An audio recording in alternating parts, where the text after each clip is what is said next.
করি সদা বিন্দু দিয়া দেহ কৃষ্ণ নাম ধারি। কৃষ্ণ সে তোমার কৃষ্ণ দিতে পার, তোমার শক্তি আছে। কৃষ্ণ সে তোমার কৃষ্ণ দিতে পার, তোমার শক্তি আছে। আমি তো কাঙ্গাল, ও হে বৈষ্ণব ঠাকুর, বৈষ্ণব ঠাকুর, আমি তো কাঙ্গাল। কৃষ্ণ কৃষ্ণ বলি ধাই তব পাছে পাছে। ও হে বৈষ্ণব ঠাকুর, দয়ার সাগর, এ দাসে করুণা করি।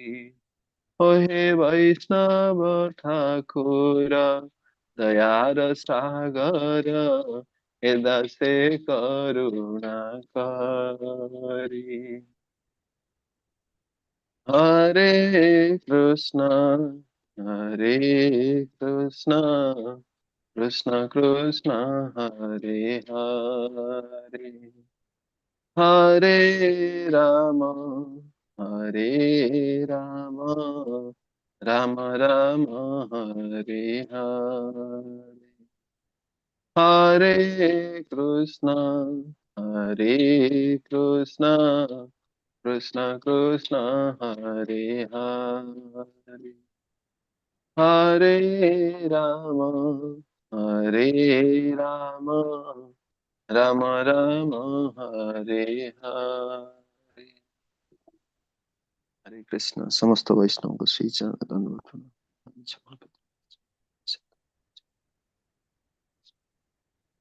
हरे कृष्ण प्रभु जी। हरे कृष्ण प्रभु। धन्यवाद प्रभु। समस्त को धन्यवाद। पंचम अध्याय कर्मयोग। आम भी तृतीय अध्याय भी कर्मयोग आलोचना करते। कर्मयोग कौन ना कृष्ण चेतन कर्म। ता पूर्व आम मंगलाचरण करवा।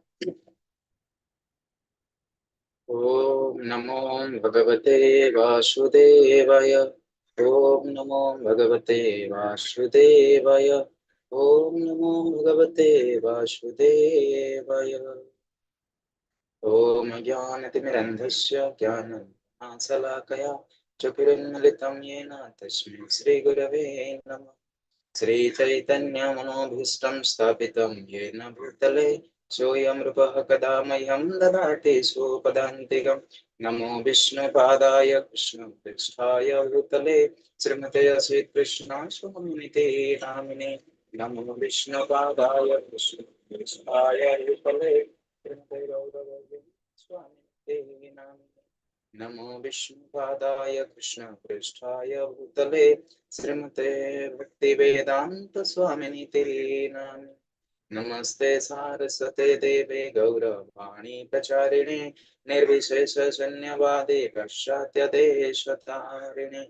वंशाकल्पतरुभ्यश्च कृपा सिन्धुभ्य एव च पतितानां पावनेभ्यो विष्णुवेभ्यो नमो नमः। नमो महावदानाय कृष्णप्रेम प्रदायते कृष्णाय कृष्ण चैतन्य नाम्ने गौरतिस्वे नमः।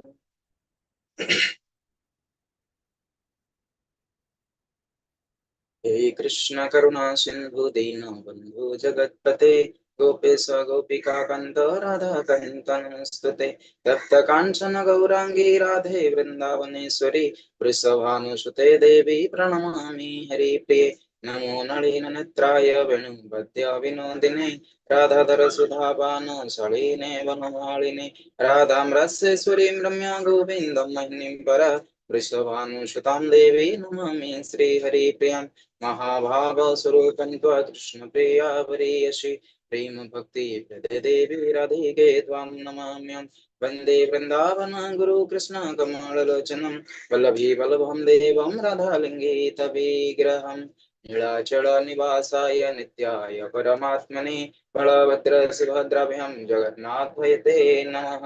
नारायणं नमस्कृत्यं नरं चैव नरोत्तमं देवीं सरस्वतीं व्यासं ततो जयमुदीरयेत्। नष्टप्रायेषु भद्रेषु नित्यं भागवत सेवया भगवतौ तमश्लोके भक्तिर्भवति नैष्ठिके।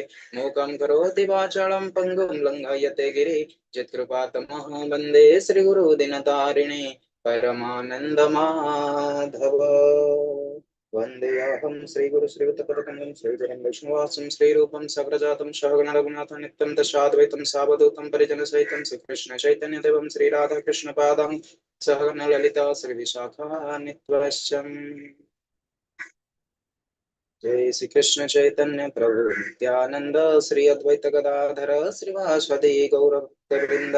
हरे कृष्णा कृष्ण कृष्ण हरे हरे, हरे राम राम राम हरे हरे। हरे कृष्ण। प्रणाम समस्त को।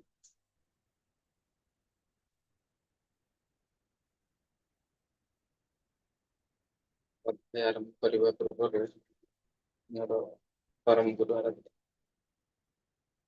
श्री असित कृष्ण गुरु चरण जुगल प्रणति निवेदन करी एवं मोर समस्त शिक्षा गुरु एवं आध्यात्मिक विषय प्रभुपाद उपस्थित समस्त वैष्णव वैष्णविक चरण जुगल प्रणति निवेदन करी एवं भगवान श्री कृष्ण कृपा भिक्षा करी आज कर्म जोग कृष्ण चैतन्य कर्म अध्याय 5 को समस्त को शुभेच्छा शुभकामना एवं शुभ अभिनंदन।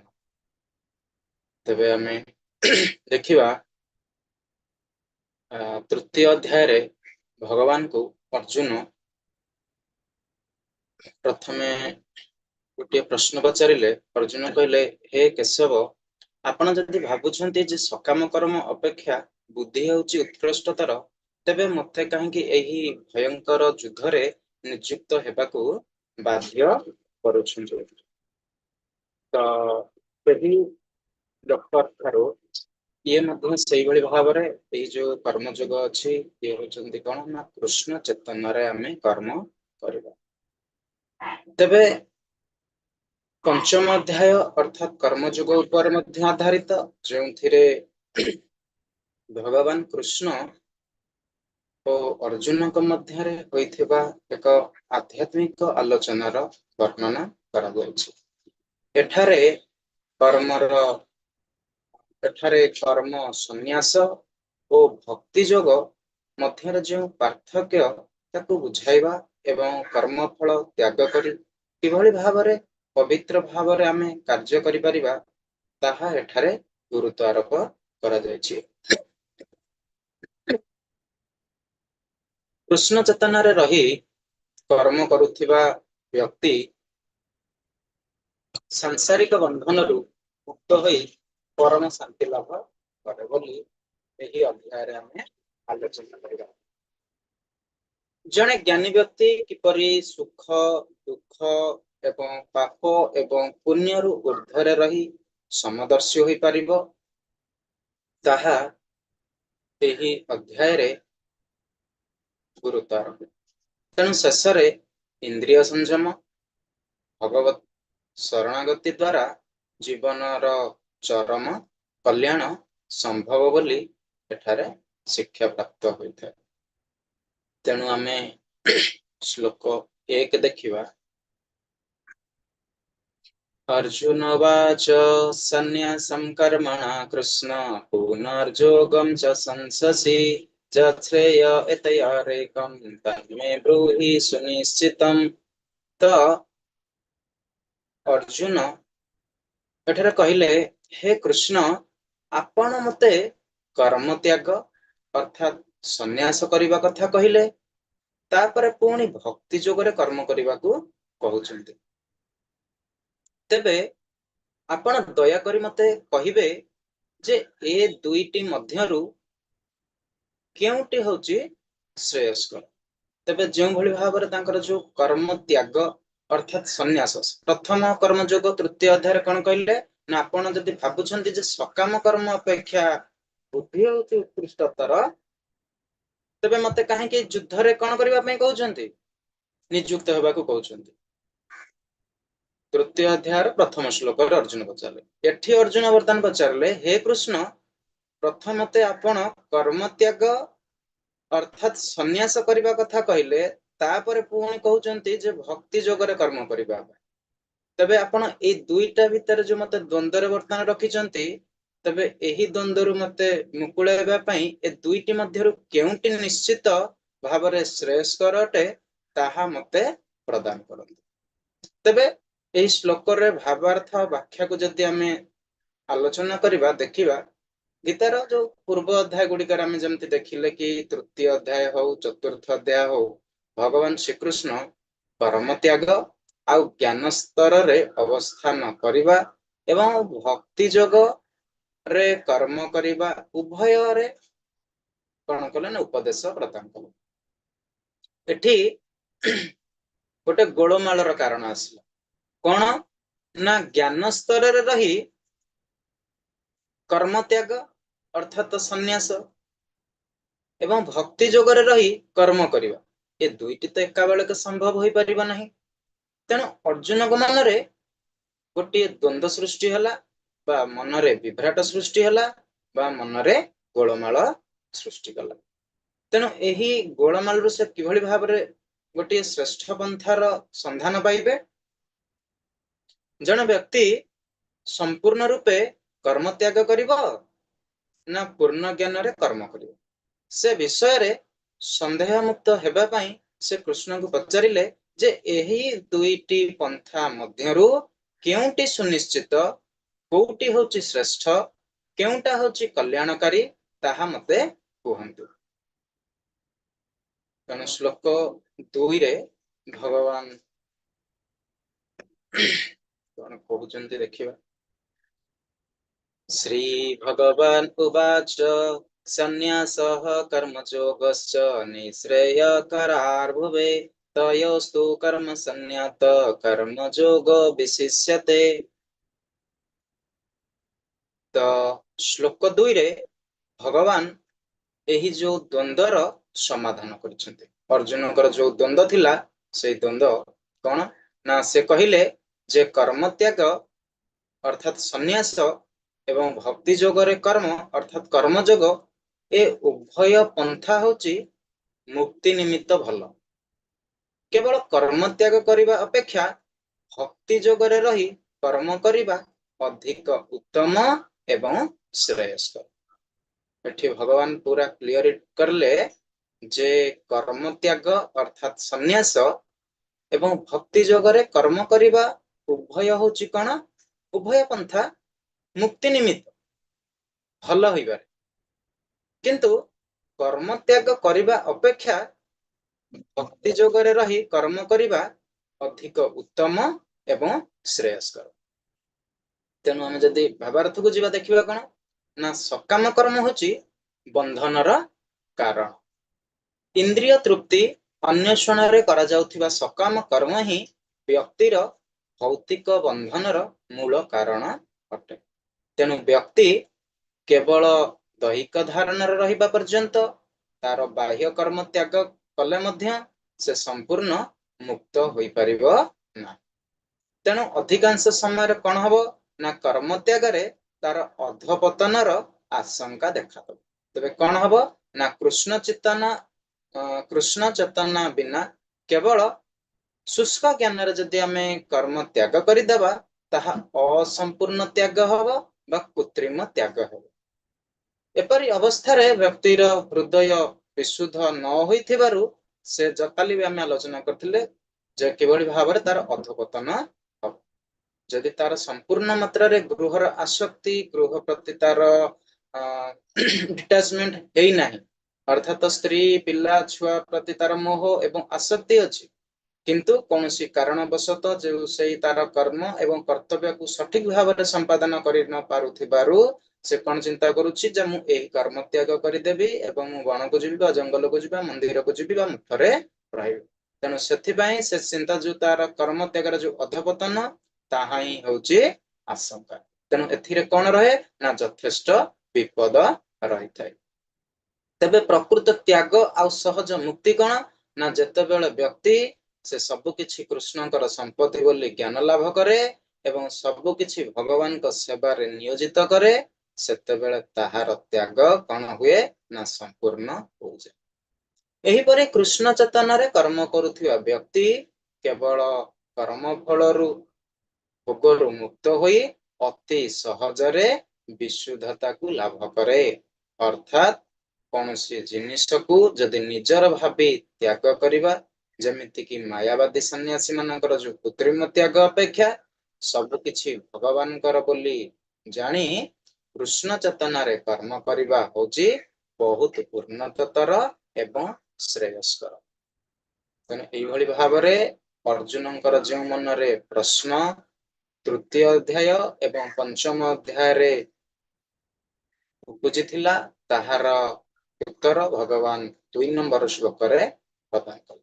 श्लोक 3 नंबर रे पुणी कोन आसुची ना जणे प्रकृत सन्यासींकर प्रमुख लक्षण गुड़िक कौन काली भी मध्य आम आलोचना करथिले ज्ञानी मानकर केमति लक्षण सेही सन्यास मानकर मध्य लक्षण ज्ञान जोगरा थिला मध्य अर्जुनकर सेही भଳି प्रश्न। तेणु एथि मध्य सेही भଳି प्रश्न कोन तांकर उत्तर आमे कोन भगवान कोन दउचंती ना कर्म फल प्रति निरासक्त रहिबे। जणे प्रकृत सन्यासी निजर कर्म फल को केबे हेले घृणा करंती नाही किंबा ताहाकू उपभोग करिवार कामना मध्य रखंती नाही। से सदा सर्वदा कौन हुंती ना द्वंद्वरु मुक्ति आमे सब बेले द्वंद्व किंतु जने सन्यासी जे प्रकृत सन्यासी से केतेबेले द्वंद्वरु केतेबेले से द्वंद्वरे रहंती नाही से सदा सर्वदा द्वंद्वरु मुक्ति होंती। एही प्रकार व्यक्ति समस्त प्रकार द्वंद्व समस्त प्रकार मोहरु संपूर्ण रूपे मुक्त होइथांती। पुणी आउडी कोन आसुची ना कृष्ण चेतना एवं आत्म समर्पण।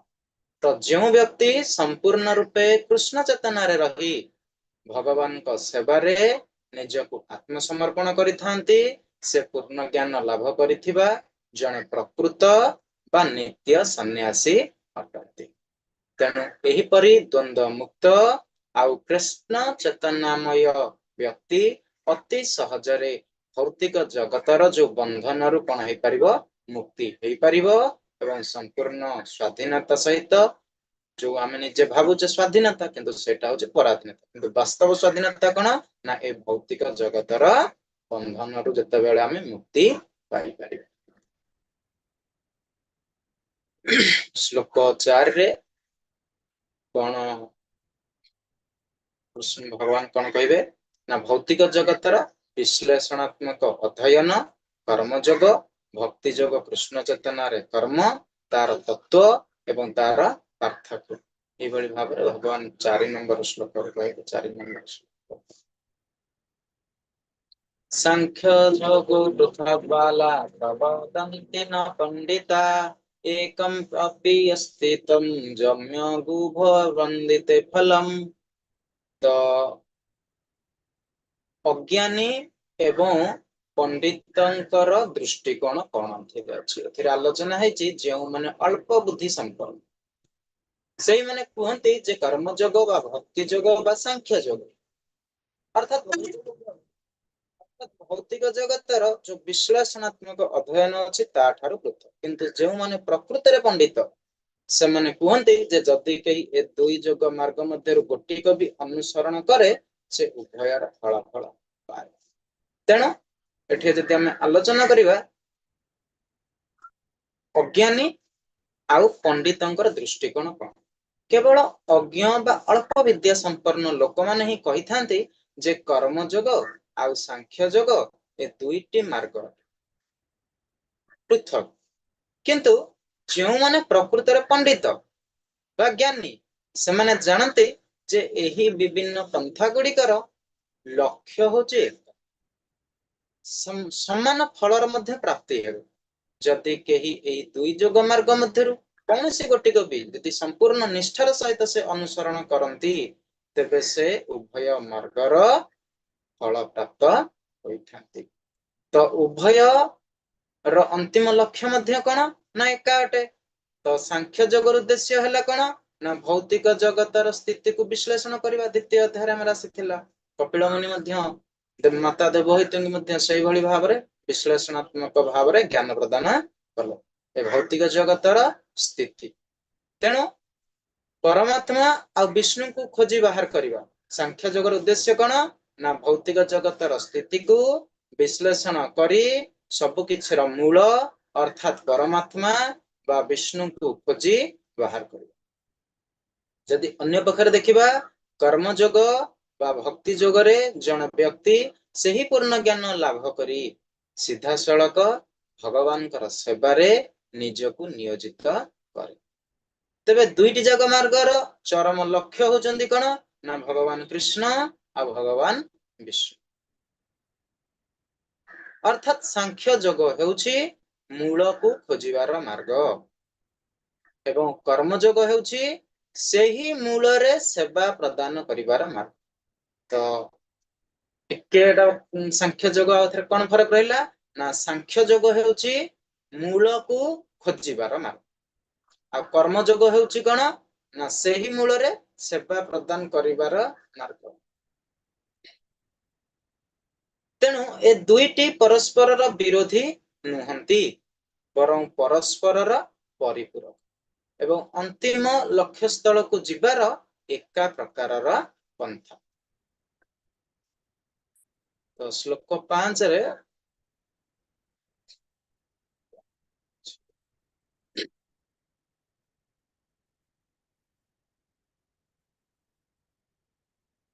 सांख्य जोग आ कर्म जोग रो फल समान बोली एठी वर्णना होइछ। जे एई कथा जाने जे त्याग द्वारा जहा लाभ करा जाए ताहा मध्य भक्ति जोगरे लाभ करा जाई पारे। सेइथि पई जे भक्ति जोगरे कर्म एक संन्यास ए उभय को एक बोली देखे से ही प्रकृत रे वस्तु मानकर प्रकृत स्वरूप को देखि पारे। तो एठी हमर आलोचना कौन करिबा ना समान फल प्राप्ति त्याग आउ सांख्य जोग द्वारा जो लक्ष्य व स्थान प्राप्त होइथाय भक्ति जोग आ कर्म जोग द्वारा मध्य ठीक सही एका स्थान आउ एका फल भी मध्य हमें हासिल करि परिबा। प्रकृत दार्शनिक दृष्टिकोण ना जो व्यक्ति सांख्य बा भक्ति जोग बा कर्म जोग उभय को एक बोली देखंती उभयर अंतिम परिमाण मध्य समान।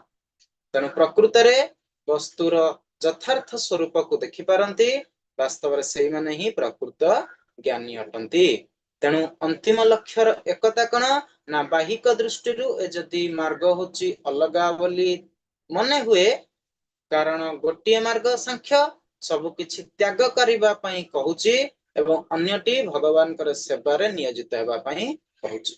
किंतु प्रकृत रे ए दुईटी मार्गर अंतिम लक्ष्य होची एक ताहा हेउची आत्म अनुभूति लाभ करिबा एवं परम तत्व श्री विष्णु को उपलब्धि करी बंधन रु मुक्त होबा। तबे श्लोक 6 अनुଯାयी कर्म त्याग काहे की कष्टकर। जदि कर्म त्याग आमे कहूचे तबे कर्म त्याग होची अति सहज ना अति कष्ट। तेणु भक्ति जोग बा कृष्ण चेतना बिना केवल कर्म त्याग करिबा मनुष्य पई कष्ट। यार मुख्य कारण अछि तो आमे देखिबा श्लोक 6 संन्यासस्तु महाबाहो दुःखमाप्तुमपोगत योगपुक्त मुनिर्ब्रह्म न चिरेण अधिगच्छति। व्यक्ति भगवान का सेवारे नियुक्त न होई केवल कर्म त्याग कले सुखी होई परिबो ना। भगवान कर सेवारत होई मुनि ऋषि वृंद विशुद्ध हुअन्ति एवं अविलंबे परम ब्रह्म को लाभ करन्ति। तो कर्म त्याग काहे की कष्टकर कारण भगवत सेवार अभाव एवं क्लांति बा कष्ट। व्यक्ति भगवान का सेवार यदि नियुक्त न हुए केवल कर्म त्याग कले से प्रकृत रे सुखी होई परिबो।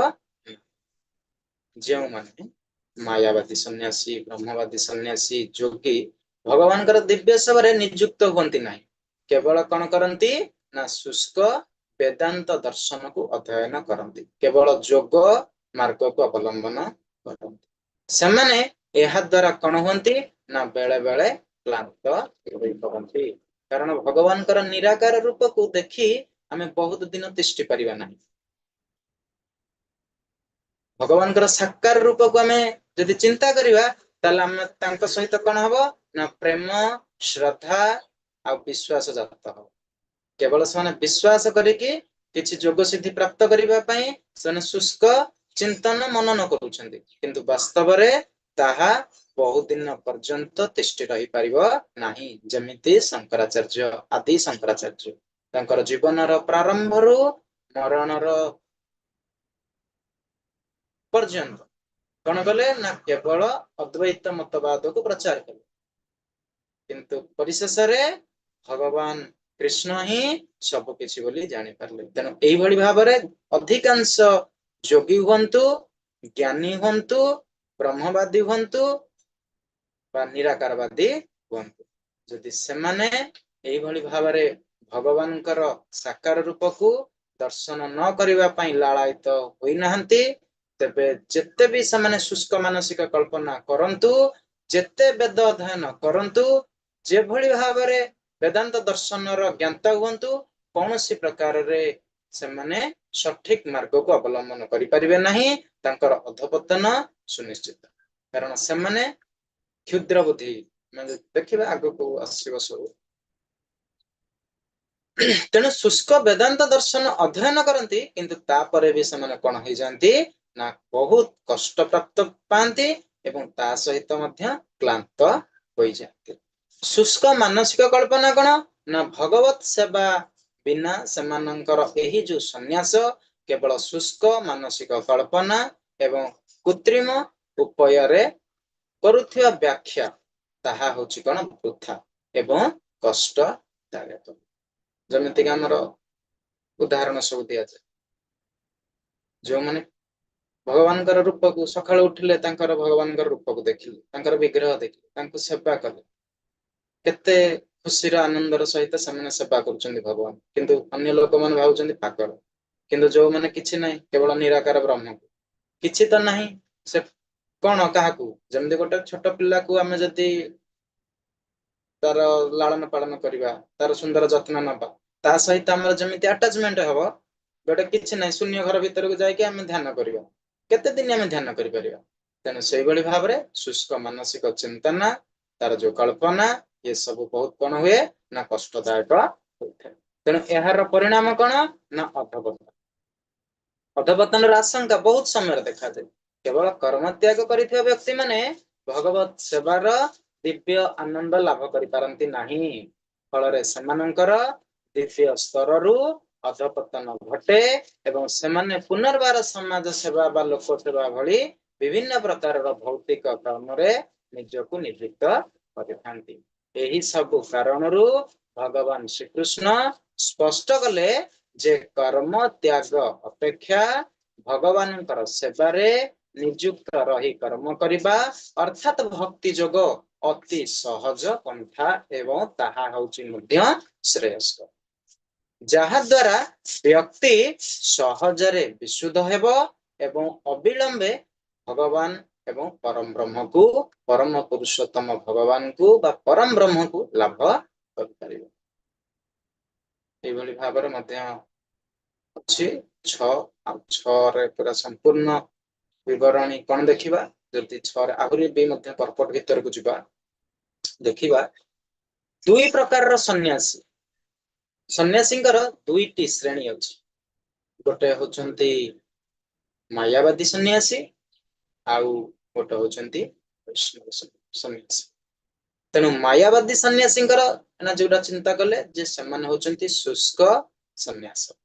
मायावादी सन्यासी माने भगवानकर दिव्य सेवारे नियुक्त न होई केवल सांख्य आउ वेदांत दर्शनर अध्ययन रे रत रह, किंतु भगवान का प्रति सेवा भाव नथिबारु सेमानंकर एही शुष्क मानसिक कल्पना और अध्ययन बेले कौन हुए ना कष्टदायक हुए एवं क्लांतिकर होता है। दिव्य सेवार आनंद न पाई सेमाने अनेक समय रे अधपतित हुअन्ति पुनर्बार समाज सेवा बा लोक सेवा भली भौतिक कर्म रे नियुक्त हुअन्ति किंतु वैष्णव सन्यासी कण ना सेमाने सदा सर्वदा दिव्य आनंद रे रुहन्ति जदि आमे आलोचना करिबा वैष्णव सन्यासी माने श्रीमद् भागवतम भली अमृत पुराण को आहरण करन्ति रसर आस्वादन करन्ति भगवत गीता को पाठ करन्ति मनन करन्ति चिंतन करन्ति भगवान समस्त वाणी को निजर कर्तव्य एवं कर्म बोली चिंता करी समाजर हित साधन करिथांती किंतु मायावादी सन्यासी माने कोन ना अद्वैत मतवाद एवं वेदांत दर्शन एवं ब्रह्म उपरे से कौन करती विभिन्न प्रकार आलोकपात करिथांती तेणु एथिरे श्रेष्ठतार प्रमाण होचे या जे शुष्क चिंतन रे नियुक्त थिबा सन्यासी मानकर अपेक्षा जो माने कृष्ण चेतन रे कर्मरत व्यक्ति माने यथेष्ट उन्नततर सन्यासी छाड़ी दियंतु जति जो व्यक्ति केवल कृष्ण चेतन रे रही कर्म करंती सेमाने भी मध्य सेही मायावादी सन्यासी मानक ठारू उन्नत तर तेणु भक्ति जोग बिना केवल कर्म त्याग कष्टदायक होता है तेणु कृष्ण चेतन रे सेवारत व्यक्ति अति सहजरे कौन करि परिबो ना विशुद्धता लाभ करि परिबो एवं विशुद्धता लाभ करी कौन हबो ना से परमेश्वर को प्राप्त करिबो तापरे श्लोक जतबेले एई प्रकार सुनि सारिबे अर्जुन तापरे 7 रे कौन हबो ना किभଳି जणे निजर इंद्रिय आ मन को संयत कर कृष्ण चेतना रे कर्म करुथिबा व्यक्तिंकर प्रमुख लक्षण कौन सन्यासी तो आमे कहिदेले जेमति किंतु कृष्ण चेतना रे जो माने सब रहंती तांकर लक्षण केमति अर्जुन ए कथा कोन पचारिबे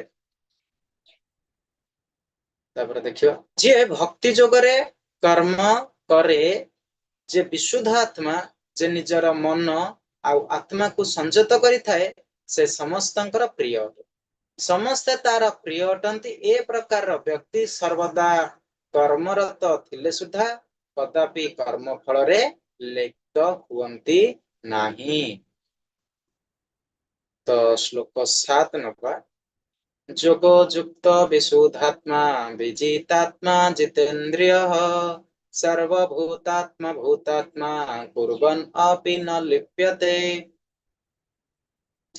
तो एठी आलोचनार विषय कोन ना विशुद्ध आत्मा एवं मनन रिक्त तो एही व्यक्ति जनक जने विशुद्ध आत्मा से निजर मन एवं इंद्रिय को संपूर्ण रूपे संयत करिथांती तांकर चेतना शुद्ध होइथिबारु तांकर मन संपूर्ण संयत होइथाय एवं मन जेहेतु संयत तेणु तांकर इंद्रिय गुड़िक मध्य आपे आपे संयत हो जाए तेणु समस्तंकर से होचंती प्रिय से भक्ति जगरे समस्तंकर सेवक भाव में कार्य करुथिबारु से समस्तंकर अति प्रिय अटंती एवं समस्ते मध्य तांकर प्रिय अटंती जने व्यक्ति जेतेबेला कृष्ण चेतना रे कर्म करे से समस्तंकु भगवान कर अंश बोली जाने तेणु से सबु बेले सम दृष्टि समस्तंक ऊपरे रखिथे से सेटना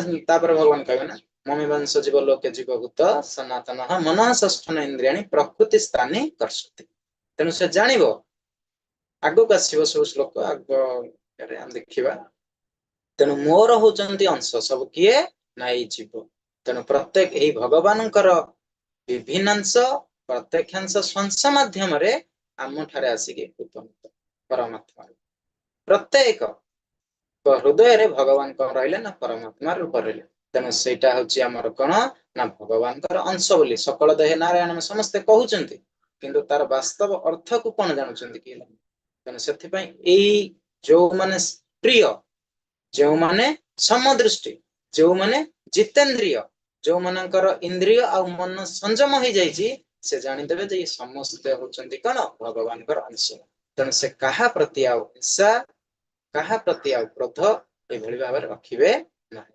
ସେ ହଉଛନ୍ତି କଣ ନା କର୍ମ ଫଳରୁ ମଧ୍ୟ ମୁକ୍ତ। ଏହି ପ୍ରକାରର ଜିତେନ୍ଦ୍ରିୟ ବ୍ୟକ୍ତି ମାନେ ସର୍ବଦା କର୍ମରତ ଥିଲେ ସୁଦ୍ଧା କଦାପି କର୍ମ ଫଳରେ ଲିପ୍ତ ହୁଅନ୍ତି ନାହିଁ। ବାହାରକୁ ଦେଖା ଯାଉଥିବେ ଆମେ ହଉଛି କିଏ ଚାକିରି କରୁଛି, କିଏ ଦୋକାନରେ ବସୁଛି, କିଏ ଯେକୌଣସି କର୍ମରେ ସେ କର୍ମରତ ରହିଛି, ବାହାରକୁ ଦେଖାଯାଉଥିବ, କିନ୍ତୁ ତାର କର୍ମରତ ଥିବା ସତ୍ତ୍ୱେ ବି ତାର କଣ ନା ମନ ହଉଛି, ତାର ଭାବ ହଉଛି କୋଉଠି ନା ଭଗବାନ। କିନ୍ତୁ ସାରା ସଂସାର ଲୋକମାନେ କଣ କହନ୍ତି ଆମେ ଗୃହସ୍ଥ, କିନ୍ତୁ ଆମେ ଯଦି ଭାଗବତର ପ୍ରଥମ ଅଧ୍ୟାୟରେ ଦେଖିବା ଗୃହସ୍ଥ କେହି ନୁହନ୍ତି, ସମସ୍ତେ ହଉଛନ୍ତି ଗୃହ ମେଥି। କେବଳ ପରିବାର, ଝିଅ ସ୍ତ୍ରୀ ପୁଅ ଏଇମାନଙ୍କର ପରିବାର କେମିତି ପେଟ ପୋଷଣ କରିବେ, ପରିପାଳନ କରିବେ, କେବଳ ତାଙ୍କର ଚିନ୍ତା। କିନ୍ତୁ ଗୃହସ୍ଥର ଯୋଉ ମୁଖ୍ୟ କର୍ମ ସେଇଟା ସମସ୍ତେ ଭୁଲିଗଲେ। ଆମେ ଯେକୌଣସି ଆଶ୍ରମରେ ରହିବା, କିନ୍ତୁ ମୁଖ୍ୟ ଲକ୍ଷ୍ୟ କଣ ନା ଯେକୌଣସି ଆଶ୍ରମରେ ରହିବି ମଧ୍ୟ ଆମେ ଭଗବାନ ହରିଙ୍କର ଦର୍ଶନ କରିବା, ଭଗବାନଙ୍କୁ ସନ୍ତୁଷ୍ଟ କରିବା। କେବଳ ସାଂସାରିକ ଲୋକମାନେ ଭୌତିକବାଦୀ ମାନେ କଣ କଲେ ନା ନିଜ କେବଳ ସ୍ୱାର୍ଥ ଦେଖିଲେ ଏବଂ ନିଜକୁ ନିଜେ ହିଁ କେବଳ ଉଚ୍ଚତର ଦେଖାଇବା ପାଇଁ ବିଭିନ୍ନ ପ୍ରକାରର ପ୍ରତିଯୋଗିତାରେ ଲିପ୍ତ ରହିଲେ। ତେଣୁ ସେମାନେ କର୍ମ ଫଳରୁ କଦାପି ମୁକ୍ତ ହୁଅନ୍ତି ନାହିଁ। କିନ୍ତୁ ଏଇ ଯୋଉ ଜିତେନ୍ଦ୍ରିୟ ବ୍ୟକ୍ତି ମାନେ କଣ କରନ୍ତି ନା ସର୍ବଦା କର୍ମରତ ତ ରୁହନ୍ତି, କିନ୍ତୁ କର୍ମ ଫଳରେ ଲିପ୍ତ ରୁହନ୍ତି ନାହିଁ, କି କୌଣସି କର୍ମର ବନ୍ଧନରେ ସେମାନେ ବାନ୍ଧି ହୁଅନ୍ତି ନାହିଁ। ତାଙ୍କର ସମସ୍ତ କର୍ମ କାହା ପାଇଁ ନା ଭଗବାନଙ୍କ ଉଦ୍ଦିଷ୍ଟ ହୋଇଥାଏ। କିନ୍ତୁ ସେମାନଙ୍କର କାମ କଣ କେବଳ ନିଜର ପେଟ ପୋଷିବା, ନିଜର ପରିବାର ପରିପାଳନ। ମତେ ସୁନ୍ଦର ସୁନ୍ଦର ଆଗରୁ ଆମେ ଉଦାହରଣ ଦେଇଥିଲେ କିଭଳି ଆମେ ଗୋଟେ ମିଠେଇ କରିବା, କିନ୍ତୁ ମିଠେଇଟେ ଜଣେ ସଂସାର ଲୋକ କରୁଛି ଆଉ ଜଣେ ଭକ୍ତ କରୁଛି। ତାର ଉଦ୍ଦେଶ୍ୟ କଣ ସେ ଭଗବାନଙ୍କୁ ସମର୍ପିତ କରାଇବ ଏବଂ ତାର ପ୍ରସାଦ ଭଗବାନ ଯେତେବେଳେ ସେ ପ୍ରସାଦକୁ ଗ୍ରହଣ କରିବେ ଏବଂ ତାପରେ ସେ ହଉଛି କଣ କରିବ ନା ସେଇ ପ୍ରସାଦକୁ ପାଇବ। କିନ୍ତୁ ସାଧାରଣ ଲୋକମାନେ କଣ କରନ୍ତି, ମୋ ପୁଅ ପାଇଁ କରିବି, ନହେଲେ ମୁଁ ମୋର ତାର ଲାଳସା, ମିଠାଇର ଯୋଉ ଲାଳସା ସେ ଲାଳସାକୁ ନିଜେ ସେ ଗ୍ରହଣ କରିବା ପାଇଁ ସେ ଚିନ୍ତା କରିଥାଏ।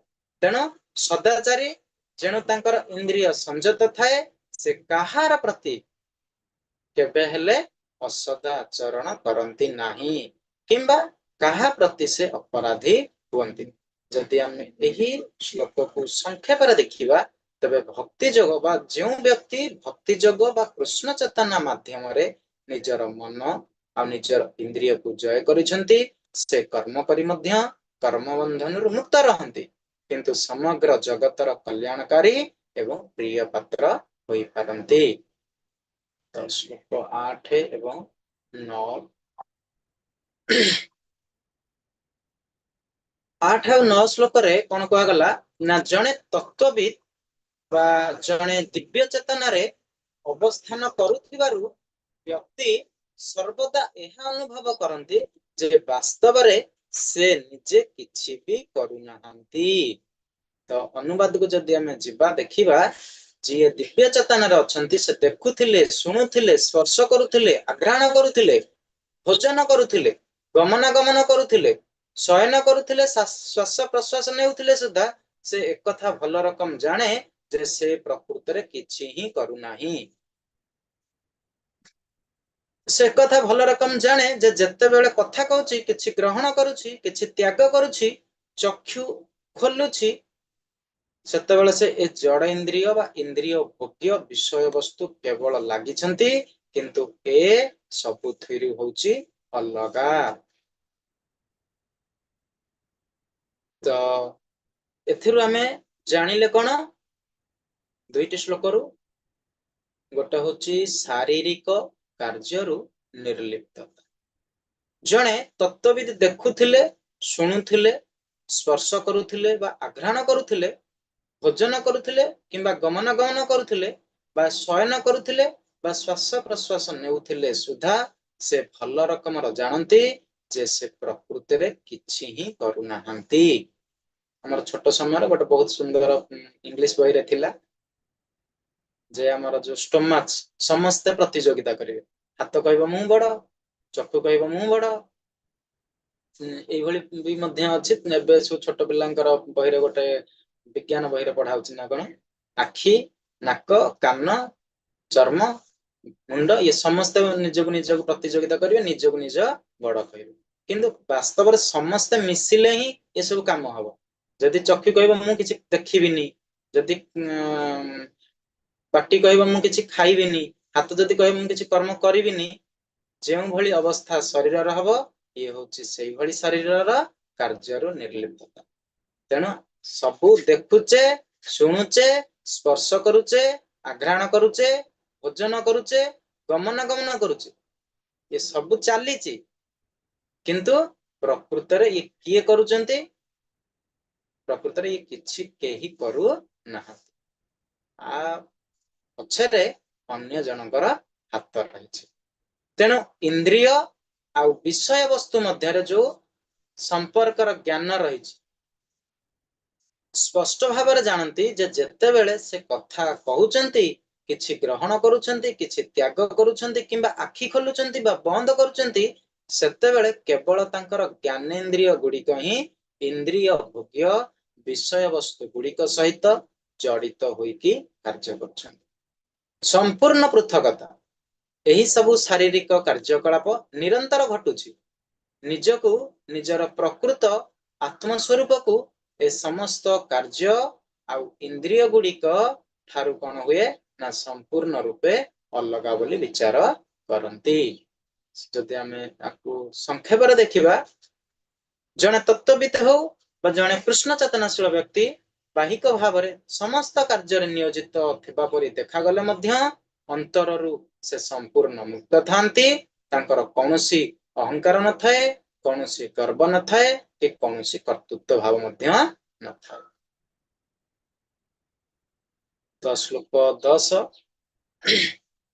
ब्रह्मण्यधाय कर्माणि संगम त्यक्ता करोति यः लिप्यते न स पापेन पद्मपत्रमिवाम्भसा एठी न सुंदर पद्मपत्र सहित कौन है ना उदाहरण दिया जाइछि किभଳି भाବରେ पद्मपत्र अर्थात पद्म फूलर पत्रर उदाहरण गोटे गुरुत्वपूर्ण सिद्धांत भाव एठी निया जाइछि केमिति आमे अनासक्ति भाव आउ कर्म बंधन रु मुक्ति की बुझिबा तेणु जेपरि पद्मपत्र जल मध्यरे थाई सुधा जल ताहाकु केबे हेले स्पर्श करि पारे नाही बा उद्दा करि पारे नाही ठीक सही परी कृष्ण चेतनाशील व्यक्ति को पाप कर्मर कौनसी प्रतिक्रिया स्पर्श करि परिबो नाही तेणु आमे सारा संसार रहुचे कारण आमे सबु छाड़ी की कली जुग रे बाबाजी ही परिबा नाही कि सन्यास ही परिबा नाही कि वानप्रस्थ को जाई परिबा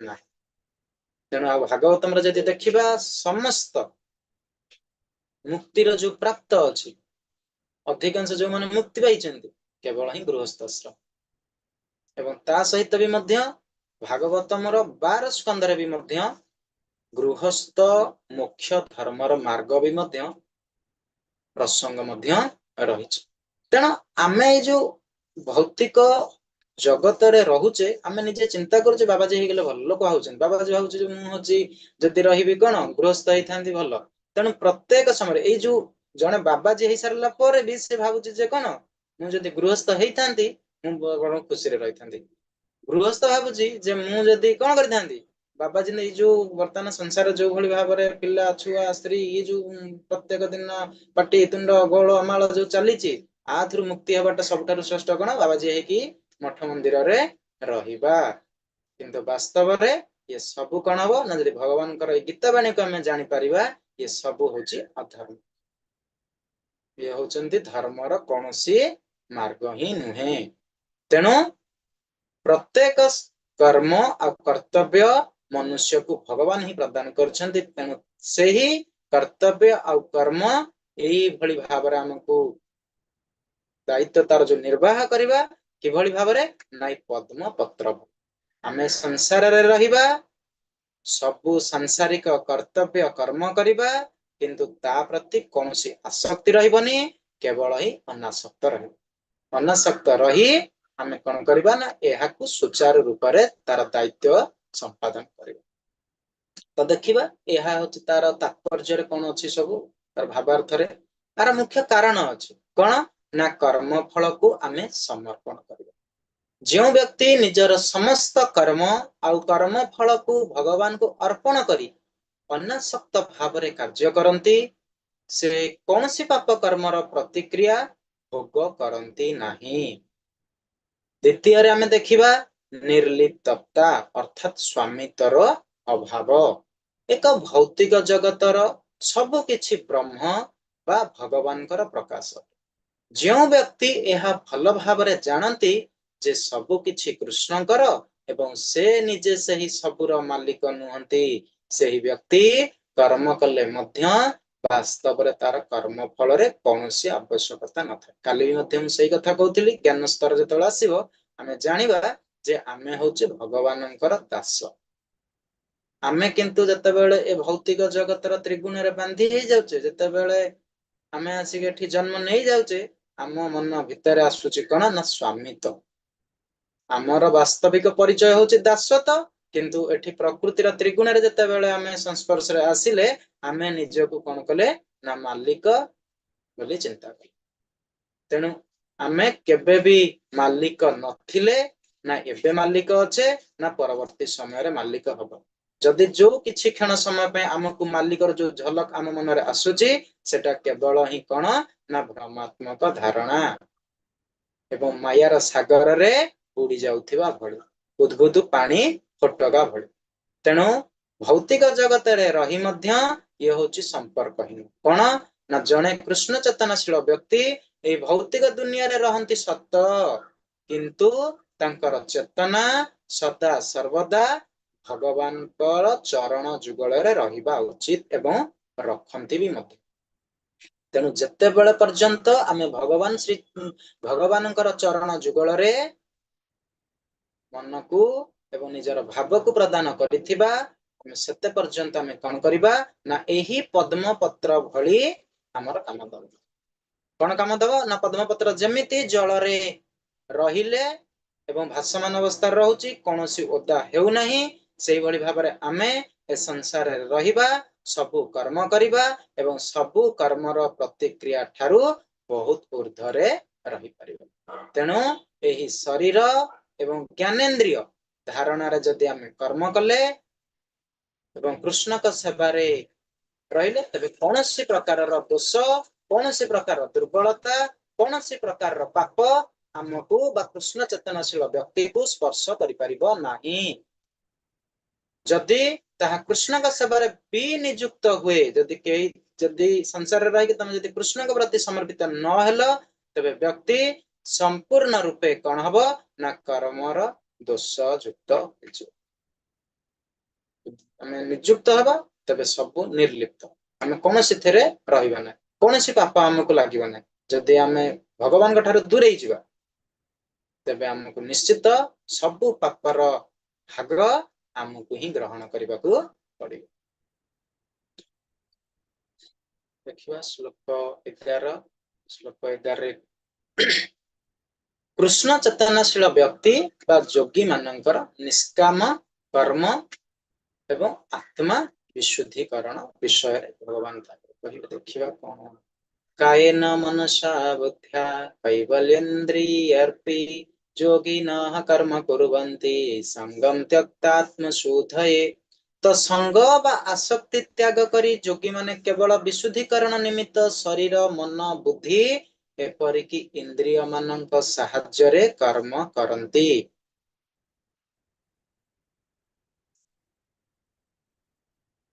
यदि भावार्थ को जिबा दिव्य कर्म एवं प्रतिक्रिया शून्यता जेतेबेले कौनसी व्यक्ति कृष्ण चेतना रे कर्म करे सेतेबेले से शरीर मन बुद्धि किंबा इंद्रिय साहाय्य रे जहा किछि भी करे ताहा भगवान श्री कृष्णंकर इंद्रिय को तृप्ति देवा निमित्त ही करिथाए। तेणु ताहार समस्त कर्म दिव्य।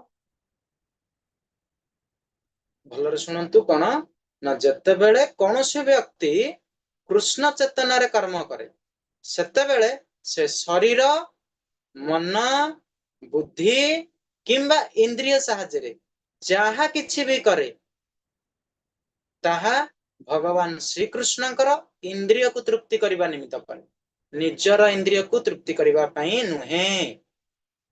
ତେଣୁ ତାହାର ସମସ୍ତ କର୍ମ ଦିବ୍ୟ କର୍ମ ଅଟେ। ଆମେ କର୍ମ କଲେ କିନ୍ତୁ କର୍ମଟା କଣ ନା ଦିବ୍ୟ। ଆମେ ପ୍ରେମ କରିବା, କୋଉ ଭଳି ପ୍ରେମ କରିବା? ଦିବ୍ୟ ପ୍ରେମ କରିବା। ଆମେ ବିଶ୍ୱାସ କରିବା, କେଉଁ ଭଳି ବିଶ୍ୱାସ କରିବା? ନା ପୂର୍ଣ୍ଣ ବିଶ୍ୱାସ କରିବା। ତେଣୁ ଯଦି ଏଇଭଳି ଭାବରେ ଆମେ ଦିବ୍ୟ କର୍ମ କରିବା, ସେଥିରେ କୌଣସି ପ୍ରକାରର ଭୌତିକ ଦୋଷ କିମ୍ବା କୌଣସି ଭୌତିକ ପ୍ରତିକ୍ରିୟା ହିଁ ନଥାଏ।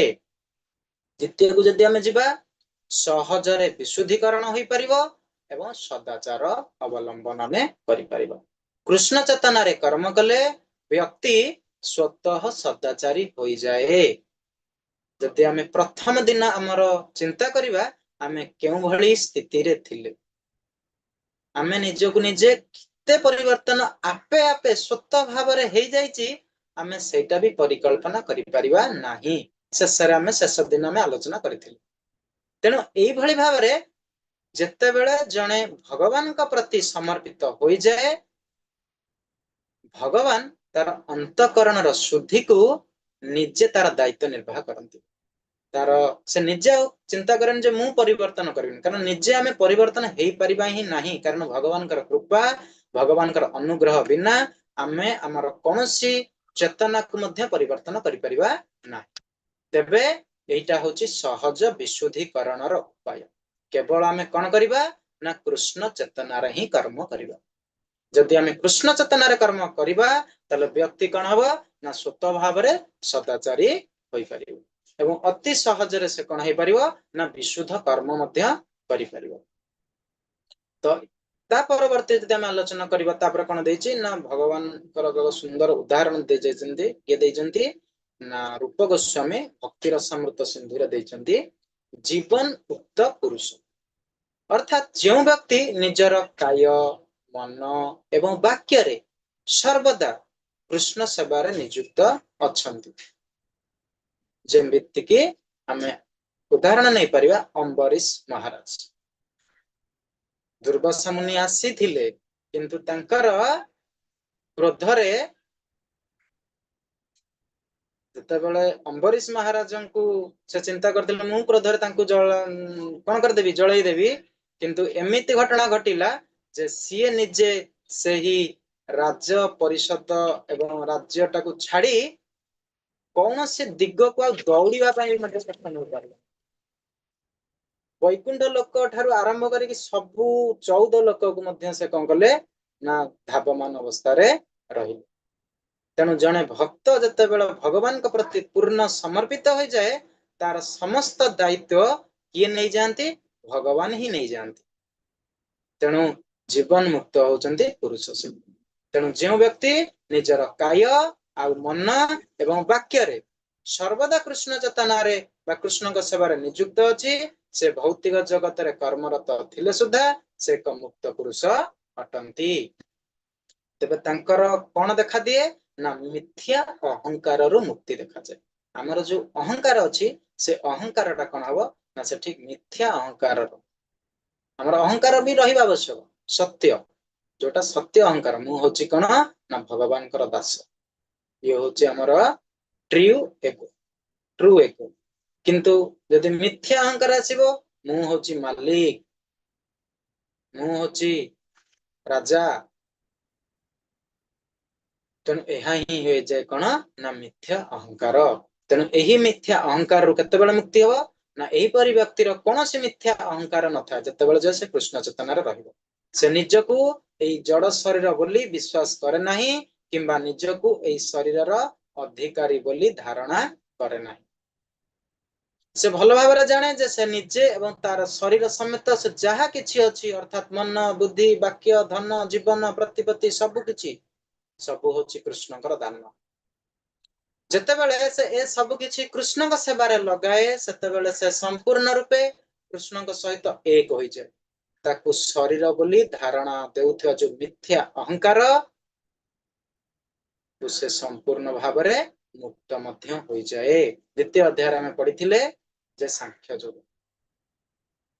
ଜାଣିଲେ କଣ ନା ଆମେ ହଉଛେ ଶରୀର ନୁହେଁ, କିନ୍ତୁ ସାରା ସଂସାର ଜାଣିଛି ଯେ ଆମେ ହଉଛି ଗୋଟେ ଶରୀର, ମୁଁ ହଉଛି ଅମୁକ, ମୁଁ ହଉଛି ସମୁକ, କିନ୍ତୁ ଆମେ ଅମୁକ ନୁହଁ କି ସମୁକ ନୁହଁ, ଆମେ ହଉଛି ଆତ୍ମା, ସେଇ ଭଗବାନ ପରମାତ୍ମାଙ୍କର ଏକ ଅଂଶ।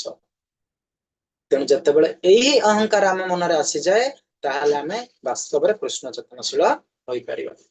ତେଣୁ ଆମକୁ କଣ କରିବାକୁ ପଡିବ ନା ସବୁ କିଛି ଭଗବାନ କୃଷ୍ଣଙ୍କ ସେବାରେ ଲଗାଇବାକୁ ପଡିବ। ତେବେ ଆମେ ସେତେବେଳେ କଣ ହବା ନା ସମ୍ପୂର୍ଣ୍ଣ ରୂପରେ କୃଷ୍ଣଙ୍କ ସହ ଏକ ହୋଇଯିବ ଏବଂ ତାକୁ ଶରୀର ବୋଲି ଯୋଉ ଧାରଣା ଥିଲା ସେହି ମିଥ୍ୟା ଅହଙ୍କାରରୁ ସେ ସମ୍ପୂର୍ଣ୍ଣ ଭାବରେ ମୁକ୍ତ ହୋଇଯିବ।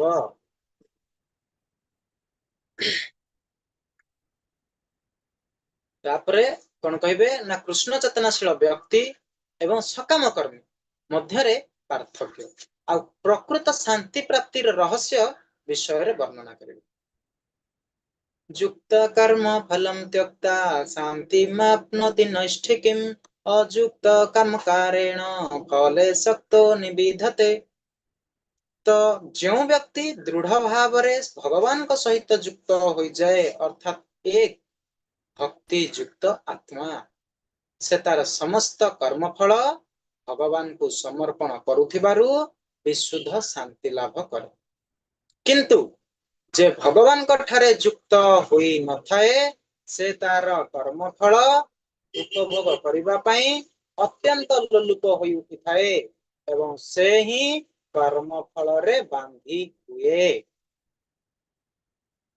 ତ ଏଥିରେ ଦେଖିବା କଣ ନା ଆସକ୍ତିର ପାର୍ଥକ୍ୟ। ଜଣେ କୃଷ୍ଣ ଚେତନଶୀଳ ବ୍ୟକ୍ତିର ଆସକ୍ତି କୋଉଠି ଥିଲା ନା ଭଗବାନଙ୍କ ପାଇଁ ଥିଲା।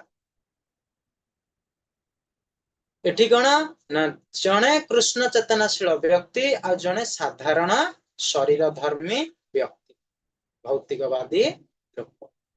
ପାର୍ଥକ୍ୟ କଣ ନା କୃଷ୍ଣ ଚେତନଶୀଳ ବ୍ୟକ୍ତି କେବଳ କୃଷ୍ଣଙ୍କ ପ୍ରତି ଆସକ୍ତ ଏବଂ ସର୍ବଦା ତାଙ୍କ ପାଇଁ କର୍ମରତ। ତେଣୁ ସେ କର୍ମଫଳ ଉପଭୋଗ କରିବାକୁ ଲାଳାୟିତ ଏବଂ ଏହି ଭାବରୁ ସେ ଏକ ମୁକ୍ତ ପୁରୁଷ ମଧ୍ୟ ଅଟେ। ଅଶାନ୍ତି ଆଉ ବନ୍ଧନର କାରଣ। ଯେଉଁ ବ୍ୟକ୍ତି କୃଷ୍ଣ ଚେତନାରେ ନଥାଏ ସେ ନିଜର ଦ୍ୱନ୍ଦ୍ୱ ଭାବାପନ୍ନ ଜ୍ଞାନରେ କେବଳ ଲାଭ ଆଉ କ୍ଷତିକୁ ସେ ହିସାବ କରେ, ଯେମିତି ବେପାର ହିସାବ କରେ, ଇଏ ବି ମଧ୍ୟ ସେଇଭଳି ଭାବରେ ସଦା ସର୍ବଦା କେବଳ ଲାଭ କ୍ଷତି ହିସାବ କରିଥାଏ। ଏହି କର୍ମଫଳ ଉପଭୋଗର ଲାଳସା ଯୋଗୁ ସେ କଦାପି ଶାନ୍ତି ପାଇପାରେ ନାହିଁ ଏବଂ ସଦାସର୍ବଦା କଣ ହବ ନା ଭୌତିକ ବନ୍ଧନରେ ବାନ୍ଧି ହେବ ଏବଂ ଯେତେବେଳେ ସେ ଭୌତିକ ବନ୍ଧନରେ ବାନ୍ଧି ହୋଇଯାଏ ସେ ସଦାସର୍ବଦା କଷ୍ଟ ହିଁ ପାଇଥାଏ। ଯେହେତୁ ଏଇଟା ହଉଛି ଦୁଃଖାଳୟ ତେଣୁ ସଦାସର୍ବଦା ବ୍ୟକ୍ତି କୃଷ୍ଣ ଚେତନଶୀଳ ବ୍ୟକ୍ତିକୁ ଛାଡିଦେଲେ ଅନ୍ୟ ଯେକୌଣସି ବ୍ୟକ୍ତି କେବଳ କଣ କରିବ ନା ଏଇ ଦୁଃଖ ଅର୍ଣ୍ଣବରେ ବୁଡି ମରିବ ଏବଂ ପ୍ରତ୍ୟେକ ସମୟରେ ସେ ଦୁଃଖ କ୍ଲେଶ ପ୍ରାପ୍ତ କରିବ। ପ୍ରକୃତ ଶାନ୍ତିର ତାହେଲେ ରହସ୍ୟ କଣ? ଏଥିରେ ଆମେ କେମିତି ଶାନ୍ତି ପାଇପାରିବା ନା କେବଳ କୃଷ୍ଣ ଚେତନାରେ କର୍ମ। କୃଷ୍ଣ ଚେତନାରେ ଯେଉଁ କର୍ମ କରାଯାଏ ତାହା ଦିବ୍ୟ ସ୍ତରରେ କରାଯାଉଥିବାରୁ ସେଗୁଡ଼ିକର କୌଣସି ଭୌତିକ ଫଳ ନଥାଏ। ତେଣୁ ଏହି କର୍ମ କରୁଥିବା ବ୍ୟକ୍ତି ସମ୍ପୂର୍ଣ୍ଣ ରୂପରେ ଶାନ୍ତି ଲାଭ କରେ।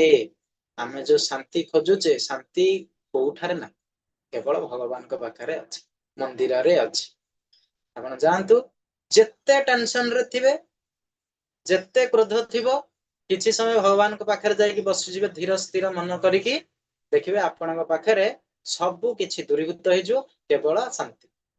5 ମିନିଟରୁ 10 ମିନିଟ ଭିତରେ ଆପଣ ଯୋଉ ଅଶାନ୍ତି ବାତାବରଣ ଥିଲା ଆପଣଙ୍କର ପରିବେଶ କିମ୍ବା ଆପଣଙ୍କର ମୁଣ୍ଡ ଅର୍ଥାତ ମସ୍ତିଷ୍କ ଭିତରେ, କିଛି ସମୟ ଭିତରେ କ୍ଷଣକ ଭିତରେ ଭଗବାନ କଣ କରିବେ ନା ଶାନ୍ତିକୁ ପ୍ରଦାନ କରିଦେବେ। ତେଣୁ କେବଳ କୃଷ୍ଣଙ୍କ ବ୍ୟତୀତ ଆଉ କିଛି ନାହିଁ। ଏହି ଅନୁଭୂତି ଲାଭ କରିବା ହିଁ ହେଉଛି କୃଷ୍ଣ ଚେତନାର ଗୁପ୍ତ ରହସ୍ୟ, ଯେଉଁଠାରେ ବ୍ୟକ୍ତି ମନରେ କୌଣସି ଭୟ ନା କୌଣସି ଉଦ୍ବିଗ୍ନତା ର କୌଣସି ପ୍ରଶ୍ନ ନଥାଏ ଏବଂ ସେ କେବଳ ହିଁ କଣ କରିପାରିବ ନା ଶାନ୍ତିକୁ ପ୍ରାପ୍ତ କରିପାରିବ ଏବଂ ଶାନ୍ତି ହିଁ ଲାଭ କରିଥାଏ।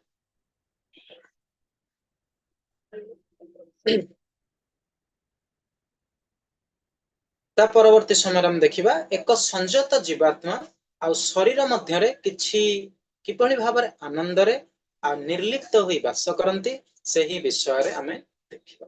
କଣ ଦେଖିବା? ଶ୍ଲୋକ 13 ନବା। सर्व कर्माणि मनसा संन्यस्यस्ते सुखं वसि नवद्वारे पुरे देहि नैव कुर्वन् कारयन्। सर्व कर्माणि मनसा संन्यस्यस्ते सुखं वसि नवद्वारे पुरे देहि नैवं कुर्वन् कारयन्। तो अनुवाद, जेतेबेले देही अर्थात जीवात्मा तार प्रकृति को संयत करे एवं मानसिक स्तर रे समस्त कर्म त्याग करे सेतेबेले से 9टी द्वार थिबा ए पुररे अर्थात ए जड़ शरीर रे किछि न करी किंबा करिवार कारण न होई आनंद रे वास करे। तो एटा होची आम मानक पई एवं आम शरीर भीतर कथा मत कौन ना 9 द्वार विशिष्ट शरीर। आमर जो शरीर एथिरे केतोटी द्वार अछि, केतटा कबाट अछि ना 9टा। कौन ना देही जीवात्मा 9 द्वार अर्थात 9 गोटी द्वार विशिष्ट गोटिए पुर रे वास करे। आम शरीर होची गोटिए नगर बा गोटिए पुर बोली एठी आलोचना करा जायछि। आम शरीर रे एही 9टी द्वार बा 9टी कबाट कौन कौन ना 2टी चक्षु, 2टी नाकपुड़ा, 2टी कर्ण, गोटिए मुख, गोटिए मूत्रद्वार एवं मलद्वार। एही भली भाबरे 9टी द्वार विशिष्ट शरीर 9 द्वार विशिष्ट शरीर रे आमे ही रहछि। तेबे कर्म आउ प्रकृतिर गुण शरीर साहाଯ୍य रे जो सब कर्म करा जाउछि सेगुड़िक प्रकृत रे स्वतः भावरे भूत प्रकृतिर निर्दिष्ट गुण अनुଯାयी संपादित हेउछि। अज्ञान कारणरू जीव निजकु कौन भावे ना जड़ शरीर भावे एवं ता पई से बहुत कष्ट मध्य भोग करिथाय। तबे कृष्ण चेतना द्वारा कौन हबो ना मुक्ति हबो। जदियो ए आत्मा शरीर मध्य बंधा होई रहिछि तथापि कृष्ण चेतना बलरे से निजर प्रकृत स्वरूप लाभ करि परिबो। एही बंधन रु ही मुक्त होई परिबो। तेणु प्रत्येक कबाट ए जो 9टी कबाट दिया ही जायछि आत्मा बंधन भाबरे रहिछि एवं जेतेबेले एई कबाटटा खोली जाए जेतेबेले मृत्यु समय कबाटटा खोली जिवो एवं सही समय आत्मा कौन हबो तांको स्थान को चली जाए एवं एही भली भाबरे हमर मुक्ति। एही आत्मा जेतेबेले शरीर मध्य बंधा होई रहिछि कृष्ण चेतना बल केवल हम यदि कृष्ण चेतना करिवा तारि बलरे से वास्तव रे तार जो प्रकृत स्वरूप ताको मध्य लाभ करि परिबो एवं सेही बंधन रु मध्य मुक्त हो परिबो। संपूर्ण संयमता एवं शांति प्राप्त हो। जेतेबेले व्यक्ति एही कृष्ण चेतना को ग्रहण करे से संगे संगे तार जो शरीर संबंधी कर्म रु परिवर्तन होई मानसिक स्तर को आसी जाए। एही प्रकार संयत जीवन यापन कले तार चिंता धारा मध्य बदली जाए। फलरे से जानी पारे जे वास्तव रे से किछि करूनाही किंबा कौनसी कर्मर कारण मध्य नुहे। एही ज्ञान द्वारा सेही 9 द्वार विशिष्ट पुररे अर्थात शरीर रे ही आनंद रे वास करे। यदि आम संक्षेप रे कहिबा ए श्लोक को आलोचना करिबा भावार्थ को आलोचना करिबा तबे जणे कृष्ण चेतनाशील व्यक्ति एही जड़ शरीर मध्य रे थिले सुधा निजकु शरीर ठारू भिन्न बोली जाने एवं अंतर्बाह्य समस्त कर्मफल रु मुक्त रही परम शांति को प्राप्त बा उपभोग करि पारे। আজি एतिकी रखिबा जदि कहार मन रे किछि आजिर प्रसंग उपर किछि प्रश्न रही तबे पचारि पारंती। पुणी आमे काली 14 नंबर श्लोक ठारू देखिबा। हरे कृष्ण। बुझियला बहुत सुंदर विषय कर्मयोग किंतु कर्म तो करिबा किंतु कृष्ण चेतना रे रही कर्म करिबा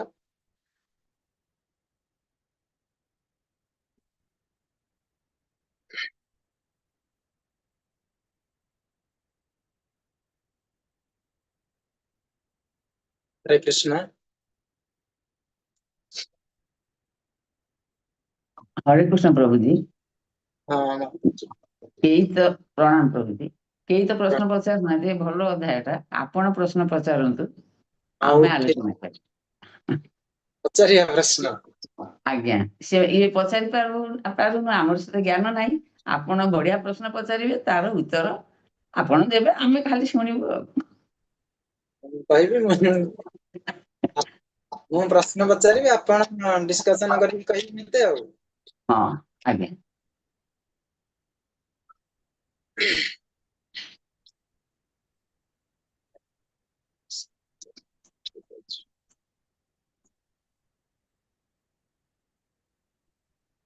वास्तव रे मैं पढ़िथिले ज्ञान कौन ज्ञान जोग आम पढ़िथिले ज्ञान जोग पढ़ी के आसी दिव्य ज्ञान तेबे आज्ञा। ज्ञान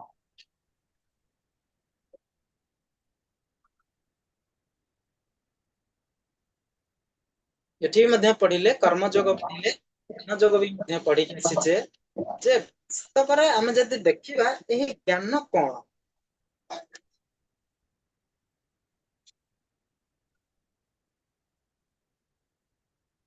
आसीबो परवर्ती समय रे हम आलोचना करबा ज्ञान किंतु हम पढ़ी के आछे हमर सांख्य जोग रे भी पढ़ीचे एवं कर्म जोग रे भी पढ़ीचे पढ़ी पढ़ी आसिलेनी पुणी होची काली भी मध्य एटा करबा ज्ञान अछि ज्ञान विषय रे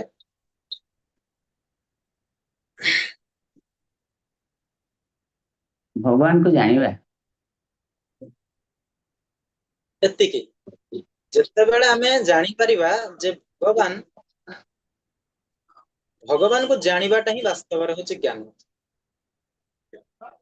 प्रकृत ज्ञान होची जे सियो हम सांख्य जोग पढ़ी के आसे ना सेठी सांख्य जोग रे अछि जे आमे होचे शरीर नुहे आमे होची गोटिए दिव्य आत्मा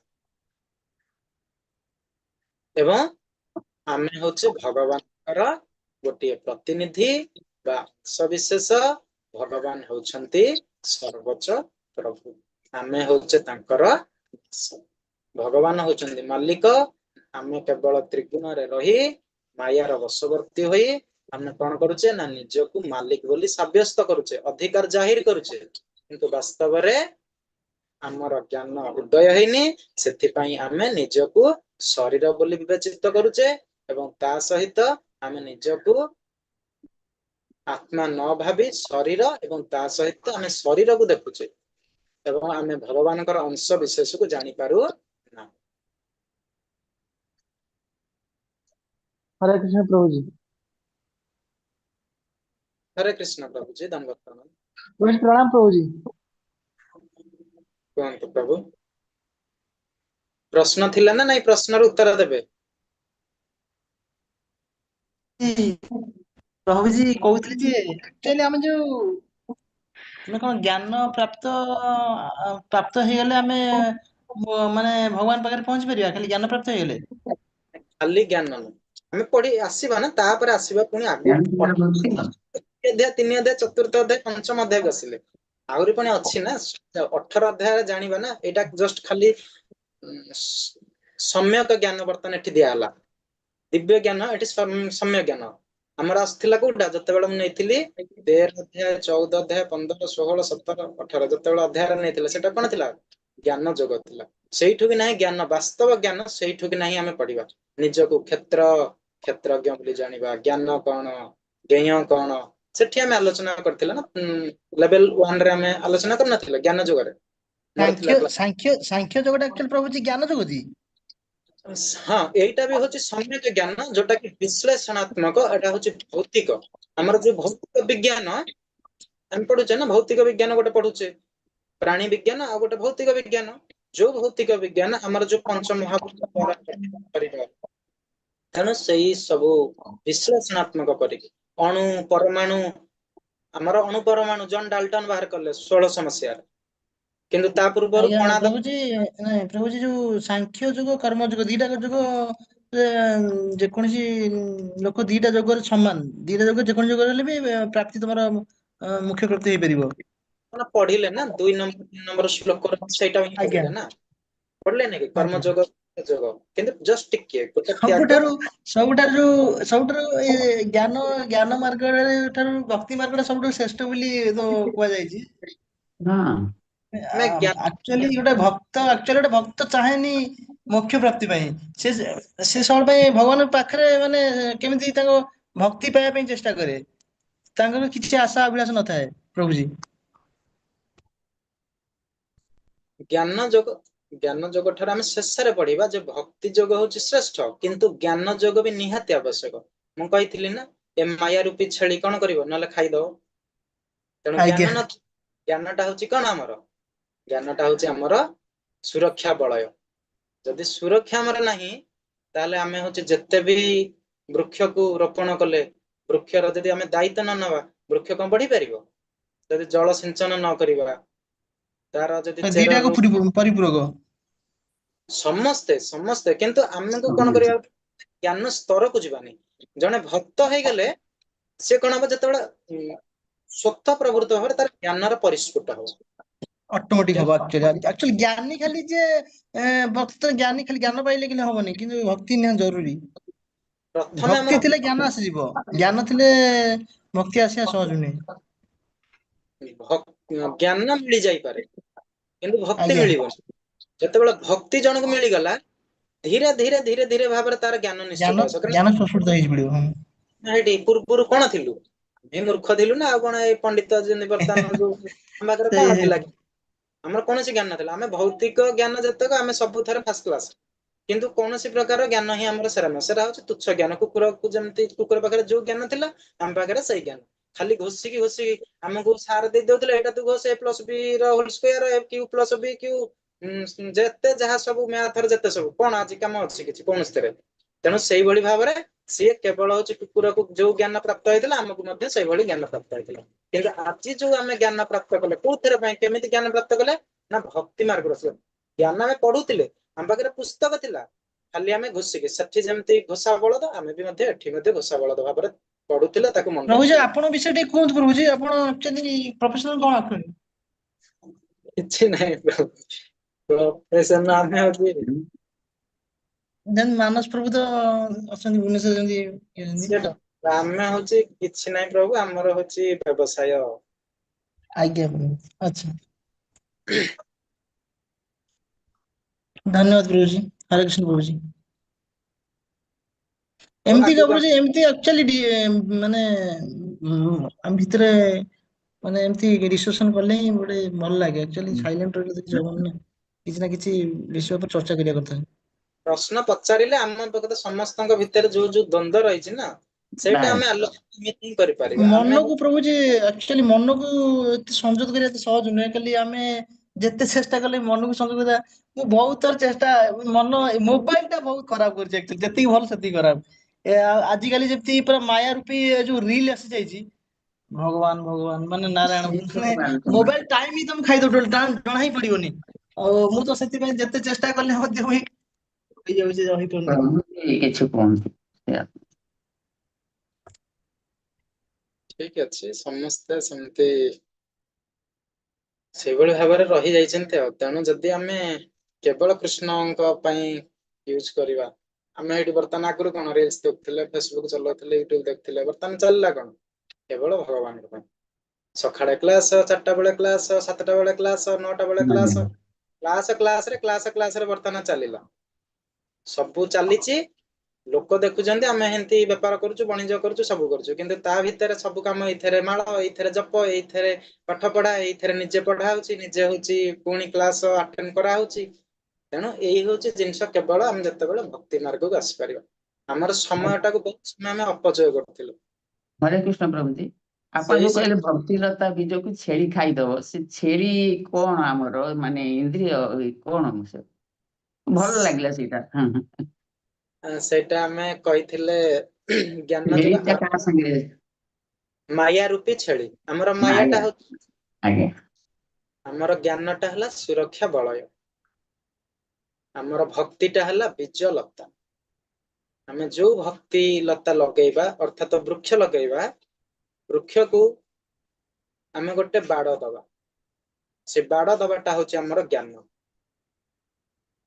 ବୁଝିପାରିଲେ? ଆଉ ଯୋଉ ଆଜ୍ଞା ଆମର ମାୟାଟା ରହିଲା, ମାୟା କଣ କରିବ ନା ଗଛକୁ ନଷ୍ଟ କରିବ, ଖାଇବ। ସେଥିପାଇଁ ଆମେ ଯଦି ତା ଚାରିପଟେ ବଳୟ ଦେଇଦବା, ଚାରିପଟେ ସିକ୍ୟୁରିଟି ଗାର୍ଡ ଯେମିତି ରହୁଛନ୍ତି, ଯେମିତି ଆମର ଗୋଟେ ଘେର ଆମେ ଦେଇଦେଲା ଚାରିପଟେ, ତେଣୁ ଆଉ ଗଛକୁ ଆଉ ଛେଳି ଖାଇପାରିବନି। ବାଡଟା କଣ ଆଜ୍ଞା? ବାଡଟା ବାଡଟା ହଉଛି ଆମର ଜ୍ଞାନ। ଜ୍ଞାନ ଆଜ୍ଞା ସେଇଥିପାଇଁ ଆଜ୍ଞା ଆଜ୍ଞା ଭକ୍ତି ଆମେ କରିବା, ଗଛ ଲଗେଇଲେ, ଭକ୍ତିର ଗଛଟା ଲଗେଇଦେଲେ, କିନ୍ତୁ ଜ୍ଞାନ ରହିବ। ଗଛ ଲଗେଇଲେ ମାନେ କର୍ମ କଲେ। ନାଇଁ କର୍ମ ନାହିଁ, କର୍ମ ଏଠି ଜଳ ସିଞ୍ଚନ କରିବ, ସିଏ ସବୁ ଅଲଗା। ଏଠି ଦେଖନ୍ତୁ ସିଏ ହେଲା ପ୍ରଥମେ ଏଠାରେ ରହିଲା କଣ, ପ୍ରଥମେ ଭକ୍ତି ଭାବକ ଗୋଟିଏ ଗଛ ଆମେ ଲଗେଇବା, ଲତା ଲଗେଇବା। ରୂପକ ଲତା। ଲତାକୁ କଣ କରିବ, ଏମିତି ଗଛ ଲଗଉଛେ, ତାକୁ କଣ ଦଉଛେ, ଗୋଟେ ଚାରିପଟେ ବାଡ କରୁଛେ ନା। ବାଡ ବାଡ ନ ହେଲା ଜ୍ଞାନ। ହଁ, ବାଡଟା ହଉଛି ଜ୍ଞାନ। ଯଦି ଆମେ ବାଡ ନ ଦେବା ତାହେଲେ କଣ ହବ, ଗାଈ ଆସିବ, ଛେଳି ଆସିବ, ତାକୁ ନଷ୍ଟ ଖାଇଦେଇକି ହେଇଯିବ। ଗଛ ନଷ୍ଟ ହେଇଯିବ। ତେଣୁ ସେଥିପାଇଁ ଆମର ଜ୍ଞାନ ରୂପକ ବାଡ ଦରକାର, ଏ ମାୟା ରୂପୀ ଛେଳି ଠାରୁ ରକ୍ଷା ଦୂରେଇବା, ପାଇଲେ। ରକ୍ଷା ପାଇବା। ସେଇଥିପାଇଁ ଜ୍ଞାନ ଆବଶ୍ୟକ। ତେଣୁ ଏଇ ଜ୍ଞାନ କଣ ନା, ଆମେ ଯେତେବେଳେ ଦେଖିବା 13 ଅଧ୍ୟାୟରେ ପୁଣି ଆସିବ କ୍ଷେତ୍ରଜ୍ଞ, ସେଇଟାକୁ ସମ୍ପୂର୍ଣ୍ଣ ପୁରା ବିଶ୍ଳେଷଣ। ଦ୍ୱିତୀୟ ଅଧ୍ୟାୟ ଯୋଉଟା ଆସିଲା ହାରି ସାଂଖ୍ୟ ଯୋଗ, କେବଳ ଆମର ସମ୍ୟକ ଜ୍ଞାନ ଦେଲେ, ତାପରେ ଜ୍ଞାନ ଯୋଗ ପୁଣି ଆସିଲା ଦିବ୍ୟ ଜ୍ଞାନ, କେବଳ ଗୁରୁ ପରମ୍ପରା ପ୍ରାପ୍ତ କରିବା, ଭଗବାନଙ୍କ ସହିତ ସମ୍ବନ୍ଧିତ ହେବା, ତାପରେ କିଭଳି ଭାବରେ କର୍ମରେ ରହିକି ଆମେ ଭଗବାନ କରିବା, କର୍ମ ଠାରୁ କିଭଳି ଭାବରେ କର୍ମ ଯୋଗ କରିବା, କର୍ମ ତ୍ୟାଗ କରିବା, କର୍ମ ସନ୍ନ୍ୟାସ କରିବା, ତାପରେ ଆସିବ ପୁଣି ଧ୍ୟାନ। ସବୁ ପ୍ରକାର ଯୋଗ କହିବେ ଭଗବାନ, ଅଷ୍ଟାଙ୍ଗ ଯୋଗ କହିବେ, ଧ୍ୟାନ ଯୋଗ କହିବେ, ଏସବୁ ଆସିବ। ତାପରେ ଲାଷ୍ଟ ଅଧ୍ୟାୟରେ ଭଗବାନ କହିବେ ଭକ୍ତି ଯୋଗ। ଭକ୍ତି ଯୋଗ ସର୍ବଶ୍ରେଷ୍ଠ, ଇଏ ପଳେଇଲା କର୍ମ ଯୋଗ, ଆଉ ଦ୍ୱିତୀୟରେ ପଳେଇଲା ଜ୍ଞାନ ଯୋଗ, ଅଛି ଭକ୍ତି ଯୋଗ। ତାପରେ ଯୋଉ ଶେଷ 6 ଅଧ୍ୟାୟ ଆମେ ପଢିବା, ସେଟା ପଢିବା କଣ ନା ଜ୍ଞାନ ଯୋଗ ପଢିବା, ସେଟା ହଉଛି ତ୍ରିସ୍ତରୀୟ ଆସିବ। ଠିକ ଅଛି। ଯଦି ପ୍ରଭୁଜୀ, ଆମର ଯୋଉ ନବଦ୍ୱାର କହିଲେ, ନବଦ୍ୱାରରେ ଯେତେବେଳେ ପ୍ରାଣଦେୟ ନବଦ୍ୱାରରେ ଯାଏ, ତ ଯେତେବେଳେ ଜନ୍ମ ବେଳେ ତ କୁହନ୍ତି ତାଳୁ ପଟେ ତାଳୁ ଅପୂରଣ ଥାଏ, ଜନ୍ମ ପରେ ତାଳୁ ପଟେ ବ୍ରହ୍ମ ଆସିଥାନ୍ତି, ମାନେ ଆତ୍ମା ଆସିଥାନ୍ତି, ସେଇଟା ଯୋଉ କଣ? ଆଉ ଥରେ କୁହନ୍ତୁ। ଆମେ ଯେତେବେଳେ, ଏଟା ତ ଆମର ନବଦ୍ୱାର କଥା ପଢିଲେ, ଗଲାବେଳେ ଏଇଭଳି ଭାବରେ ହଉଛି ଭଗବାନ ପରମାତ୍ମା ଆତ୍ମା ମଧ୍ୟ ଏଇ ବାଟ ଦେଇକି, କାହାର ନାକ ବାଟେ, କାହାର ଆଖି ବାଟେ, ଏମିତି ହେଇକି ସବୁ ଚାଲିଛନ୍ତି। ଆସିଲା ବେଳେ ମଧ୍ୟ ସେଇଭଳି ଭାବେ ପ୍ରବେଶ, ଯେମିତି ଭଗବାନ ତାଳୁ ଥାଏ ନା, ଆମର କହନ୍ତି ଜନ୍ମ ବେଳେ ତାଳୁ ଅପୂରଣ ଥାଏ, ସେଇପଟେ ଆତ୍ମା ଆସିଥାନ୍ତି କହନ୍ତି। ଆପଣ ତ ତାର ଉତ୍ତର କହୁଛନ୍ତି ନା, ତାଳୁ ପଟେ ଆତ୍ମା ସେଠି। ପ୍ରଭୁଜୀ କହନ୍ତି ସେମିତି, ମୁଁ ତ ଜାଣିନି ସେଠି। ନାଇଁ ନାଇଁ, ଭଗବାନ ଯେମିତି ପ୍ରବେଶ କରନ୍ତି, ଗୋଟେ ତ ମାଧ୍ୟମ ଦେଇକି ପ୍ରବେଶ କରିବେ ନା, ସେ ତାଳୁ ମାଧ୍ୟମରେ ବି ମଧ୍ୟ ପ୍ରବେଶ, ଆମର ଯେମିତି ମା ଠାରୁ ଯେମିତି ପ୍ରାପ୍ତ କରନ୍ତି, ଯୋଉ ଆମର କହନ୍ତି ନାଭି ସଂସ୍କାର ଯୋଉ ଅଛି, ନାଭି। ତେଣୁ ଏଇଭଳି ଭାବରେ ଗୋଟେ ହଉଛି ଆମର ତାଳୁ ଦେଇକି, ଆଉ ମଧ୍ୟ ବ୍ରହ୍ମ ଯୋଉଟା ଆମର କହନ୍ତି, ସେମାନେ ଯୋଉମାନେ ଯୋଗୀ ମାନେ ସବୁ ଏଇ ପ୍ରକୃତିରେ ମଧ୍ୟ, ଯେମିତି ଆମର ଯୋଉ ଆମେ ଦଉଛୁ ବର୍ତ୍ତମାନ ତିଳକ ଯୋଉଟା ଦେଖାଯାଉଛି, ସେ ତିଳକ। ଏଇଥିପାଇଁ ହିଁ ତିଳକ, ନା ଏଇ ଜାଗାରେ ହିଁ ଅଧିକାଂଶ ଯୋଗୀ ସାଧକ ମାନେ ସବୁ ଏଇପଟେ ହିଁ ନିଜର ଦେହ ତ୍ୟାଗ କଲା ବେଳକୁ ଏଇପଟେ ହିଁ ଛାଡନ୍ତି। ଆଉ କିନ୍ତୁ ଜନ୍ମ ହେଲା ବେଳେ ଅଧିକାଂଶ କହନ୍ତି ଯେ ହଉଛି ସବୁ ତାଳୁ ବାଟେ ଭଗବାନ ପ୍ରବେଶ କରନ୍ତି, ଆତ୍ମା ଭିତରକୁ ପ୍ରବେଶ କରେ। କିନ୍ତୁ ଯେତେବେଳେ ଭଗବାନ ତ ଏଇଟା ଇଏ କରନ୍ତି, କିନ୍ତୁ ତାର ଯୋଉ ମା ଠାରୁ ଯୋଉ ଖାଦ୍ୟ ପ୍ରାପ୍ତ କରିବ, ସବୁ ପ୍ରକାର ଯୋଉ ଜୀବନ ନିର୍ବାହ କରିବ ଛୋଟ ଛୁଆଟା, ଏଇଟା ଆମେ ଭାଗବତମର